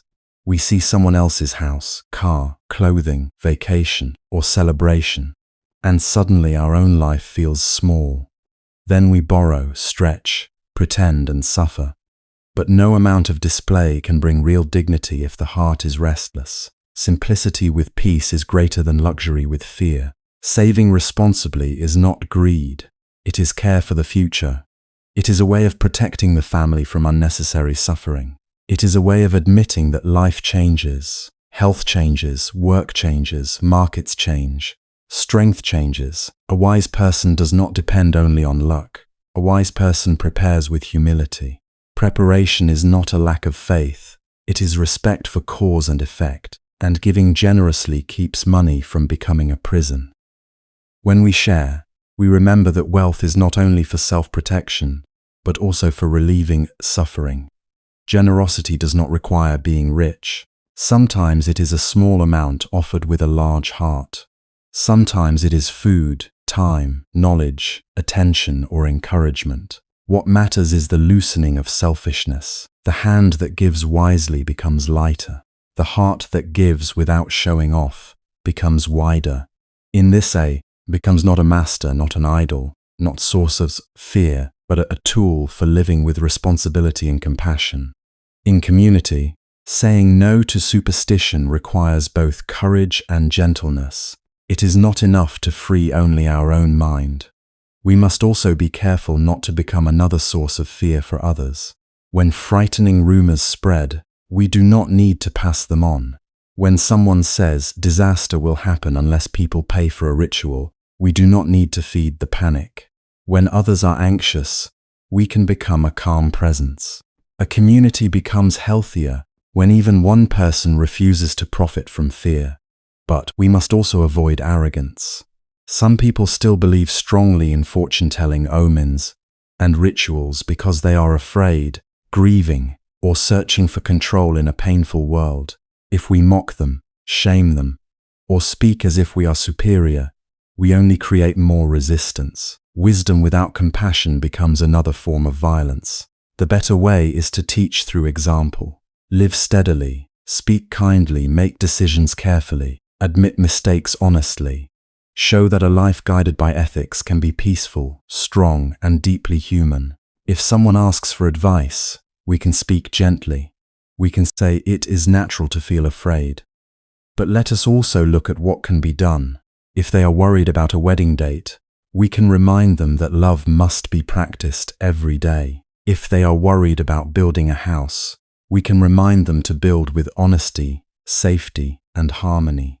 If they are anxious about business, we can encourage skill, planning, and integrity. If they are grieving the dead, we can guide them back to gratitude, remembrance, and care for the living. In this way, we do not attack belief, we invite awakening. A true community is not built by fear but by trust. It is built when neighbors do not exploit neighbors. It is built when elders are honored while still alive. It is built when children are taught to think clearly and act kindly. It is built when merchants are honest, leaders are humble, and families are willing to heal. No lucky day can create this by itself. No prediction can replace it. No offering can purchase it. Community is the fruit of collective karma, the shared result of many small actions repeated over time. Now all the threads come together: marriage, home, business, children, fortune-telling, offerings, karma, and the simple truth of present action. If a good wedding day guaranteed love, there would be no divorce. If a good building day guaranteed happiness, no one would sell a house with sorrow. If a good business day guaranteed prosperity, no one would go bankrupt. If a good birth year guaranteed virtue, no parent would suffer because of a child's harmful choices. If fortune-telling could prevent every disaster, no one would meet misfortune. And if offerings after death could replace love during life, then regret would not ache so deeply in the human heart. But life is not that simple, and it is also not hopeless. There is rise and fall. There is gain and loss. There is praise and blame. There are seasons of ease and seasons of difficulty. Each person walks within causes and conditions, within karma and choice, within what has been inherited and what can still be transformed. We cannot control everything, but we can control the seed we place in the soil today. So bring the teaching home. Bring it into the way you greet your family. Bring it into the way you earn a living. Bring it into the way you spend $1, keep one promise, answers one insult, comfort one frightened person. Do not wait for a perfect sign before becoming kind. Do not wait for a lucky day before doing what is right. Do not wait for fear to disappear before walking with wisdom. Plant honesty, and trust will have a place to grow. Plant patience, and love will have a chance to breathe. Plant generosity, and the heart will not be so poor. Plant effort, and opportunity will recognize you. Plant compassion, and even hardship will not make you cruel. This is the path that can be practiced now, not in imagination, not in fear, not in the shadow of superstition, but in the living field of this very day. Because what we do today becomes the condition for tomorrow. What we choose in this moment becomes the direction of the next. And little by little, with clear eyes and a sincere heart, we learn to stop chasing luck and start cultivating blessing. And so, as we come to the end of this reflection, let us return once more to the simple questions that opened the door of our understanding. If choosing a lucky day could guarantee a happy marriage, then no couple who married on an auspicious date would ever separate. No home filled with flowers, music, blessings, and careful calculations would ever become silent with distance. No two people who began under a so-called favorable star would ever hurt each other, disappoint each other, or walk away from the promises they made. But we know life is not like that. A marriage is not protected by a date on the calendar. It is protected by patience, respect, forgiveness, listening, loyalty, and the willingness to grow together, even when life becomes difficult. If choosing a lucky day could guarantee a peaceful home, then no one who built a house on an auspicious day would ever have to sell it. No family would ever face hardship, debt, conflict, or the pain of leaving a place they once loved. But a house does not become a true home because the ground was broken at a certain hour. A house becomes a home through the warmth of the people who live there, through the meals shared with gratitude, through the words spoken with kindness, through the responsibility carried by each member, and through the love that continues even when money is tight, health is weak, or plans fall apart. If choosing a lucky day could guarantee business success, then no shop opened on a favorable date would ever close. No entrepreneur would ever lose everything after consulting a fortune teller. No company would ever collapse after performing rituals for wealth. But business is not sustained by superstition. It is sustained by honesty, wisdom, diligence, adaptability, good service, discipline, and the courage to keep learning. A person may choose the most beautiful day to begin, but if they cheat others, waste money, ignore reality, or refuse to improve, then no date can save them from the consequences of their own actions. If choosing a good year for childbirth could guarantee a virtuous child, then no child born under a fortunate sign would ever become ungrateful, violent, dishonest, or lost. But a child is not shaped only by the year of birth. A child is shaped by love, guidance, example, education, patience, and the moral atmosphere of the family. Parents who want good children must not only seek a good year, they must become good examples. They must speak with care, live with integrity, teach compassion, and raise the child with both tenderness and wisdom. The seed may be born into the world, but how it grows depends on the soil, the water, the sunlight, and the hands that care for it. If fortune-telling could truly prevent all misfortune, then those who visit fortune tellers would never meet accidents, illness, betrayal, loss, or grief. But people still suffer. People who have consulted many predictions still face storms. People who have avoided certain days still encounter difficulties. People who have performed many rituals still cry in hospitals, still worry about their children, still lose what they hoped to keep. This does not mean we should mock them. Many people turn to superstition because they are afraid, because they are desperate, because they want protection for the people they love. But compassion does not mean we encourage delusion. True compassion gently brings the mind back to clarity. And if we keep burning paper money for those who have passed away, believing that ashes can provide comfort in another world, perhaps we should pause and ask ourselves a more honest question.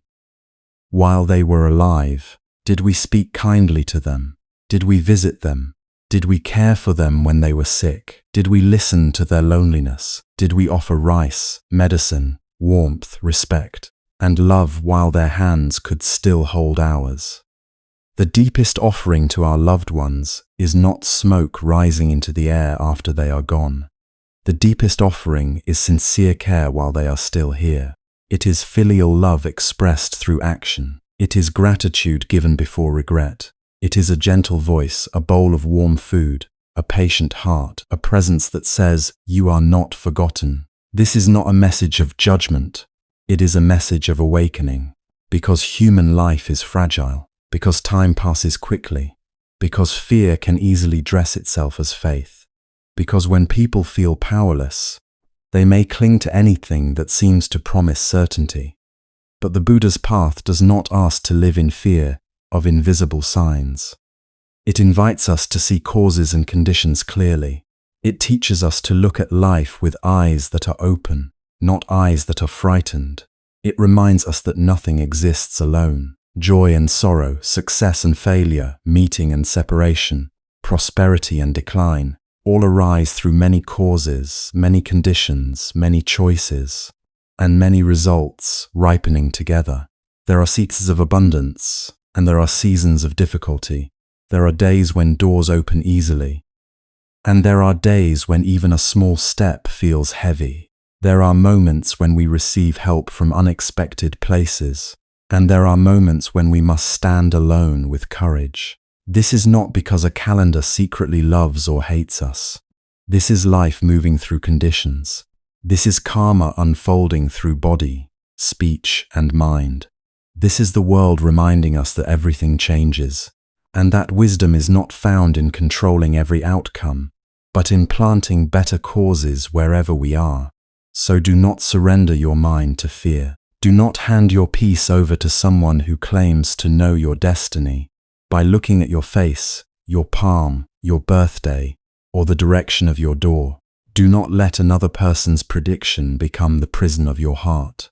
If someone tells you a certain day is bad, ask yourself, can kindness be bad on that day? Can honesty be bad on that day? Can helping your parents, feeding the hungry, apologizing sincerely, working diligently, or speaking truthfully be bad on that day? If a day is used for goodness, that day becomes meaningful. If a moment is filled with mindfulness, that moment becomes a doorway to freedom. The real question is not, is this day lucky? The real question is, what am I creating on this day? Because every thought is a seed, every word is a seed, every action is a seed. When we think with greed, anger, jealousy, or cruelty, we are planting suffering in the field of life. When we speak with lies, harshness, gossip, or arrogance, we are planting conflict. When we act with selfishness, laziness, violence, or irresponsibility, we are planting future pain. But when we think with understanding, speak with gentleness, and act with compassion, we are planting peace. When we work honestly, care for our family, forgive what can be forgiven, and correct what must be corrected, we are creating the conditions for blessing. This is why today is so precious. Today is not just another date passing on a calendar. Today is the only place where transformation can begin. We cannot return to yesterday to plant a better seed there. We cannot reach into tomorrow and harvest fruit that has not yet grown. But we have this breath, we have this thought, we have this decision. We have this chance to turn away from confusion and walk toward clarity. Even if the past has been full of mistakes, today can be different. Even if fear has followed us for many years, today we can stop feeding it. Even if superstition has been passed down through generations, today we can honor our ancestors not by repeating their fear, but by continuing their love with greater wisdom. To say no to superstition does not mean we become cold, arrogant, or disrespectful. It does not mean we laugh at the beliefs of others or speak with contempt toward those who are still afraid. A wise heart never needs to be cruel. We can say no with gentleness. We can say no with understanding. We can say, I know you are worried. I know you want safety. I know you want the best for the family. But let us not be ruled by fear. Let us do what is good. Let us live honestly. Let us care for one another. Let us create blessings through our own hands. This is awakened living. Awakened living means we do not wait for signs before doing what is right. We do not delay kindness until a so-called favorable hour. We do not postpone gratitude until life becomes perfect. We do not neglect our parents while they are alive and then try to repay them with rituals after they are gone. We do not blame fate for every consequence while ignoring our habits, our speech, our choices, and our responsibilities. We return to the simple path. Do good, avoid harm, purify the mind. What we sow, we reap. This teaching is not meant to threaten us. It is meant to empower us. If harmful actions create suffering, then wholesome actions can create peace. If carelessness has consequences, then mindfulness also has consequences. If anger can break a relationship, then patience can protect one. If dishonesty can destroy trust, then truthfulness can rebuild it. If neglect can create regret, then love expressed today can become a memory that comforts the heart for a lifetime.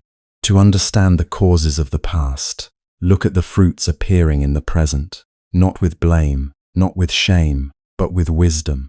Look at what is happening in your life and ask, what conditions have led here?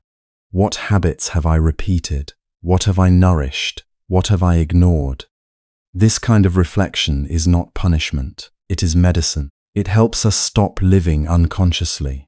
It helps us see that many things we call bad luck may have roots in choices, patterns, and conditions we can begin to change. And to understand the fruit of the future, look at the causes you are planting now. Look at how you treat people when you are tired. Look at how you handle money when no one is watching. Look at how you speak to your parents, your partner, your children, your co-workers, and even strangers. Look at whether your work is honest. Look at whether your heart is becoming softer or harder. Look at whether you are feeding resentment or practicing forgiveness. The future is not built only by wishes, it is built by causes, and those causes are being planted quietly every day. This is why the path of goodness is never wasted. A kind word may seem small, but it can save someone from despair. An honest action may seem ordinary, but it protects your dignity. A meal offered to a hungry person may seem simple, but it becomes a light in both lives. A moment of patience may prevent years of regret. A sincere apology may heal a wound that pride would have kept open. A day of responsible work may become the foundation of stability. A visit to an elderly parent may become a blessing more powerful than any ritual performed after death. Do not underestimate the merit of simple goodness. We often imagine blessings as something mysterious, something granted from outside, something that arrives if we choose the right time or please the right force. But real blessings are often very humble. They look like a peaceful conscience. They look like a family that trusts one another. They look like food earned honestly. They look like a child learning kindness from watching their parents. They look like a home where people apologize instead of only defending themselves. They look like a tired person who still chooses not to hurt others. They look like a heart that has suffered but refuses to become bitter. May every listener leave with a calmer mind, a clearer heart, and the courage to create real blessings through wholesome action. May we learn to face uncertainty without becoming slaves to fear. May we respect tradition without being imprisoned by superstition. May we remember our ancestor not by burning what cannot feed them, but by living in a way that honors the goodness they hoped for. May we care for our loved ones while there is still time. May we work with sincerity, speak with compassion, and choose actions that bring peace instead of regret. May we stop chasing luck outside ourselves and start cultivating wisdom within ourselves. Say no to superstition, not with hatred, but with clarity. Say yes to kindness. Say yes to honest work. Say yes to filial care. Say yes to compassion. Say yes to mindfulness. Say yes to responsibility. Say yes to the good deeds that create merit for today and tomorrow. Say yes to the courage of living awake, even in a world full of uncertainty. Say yes to the quiet power of planting wholesome seeds, one thought, one word, one action at a time. Because in the end, real fortune is not something we wait for. Real fortune is something we create through mindful living, good deeds, gratitude, responsibility, and sincere love in the present moment. If you find this useful, subscribe to the channel, like this video, and leave a comment.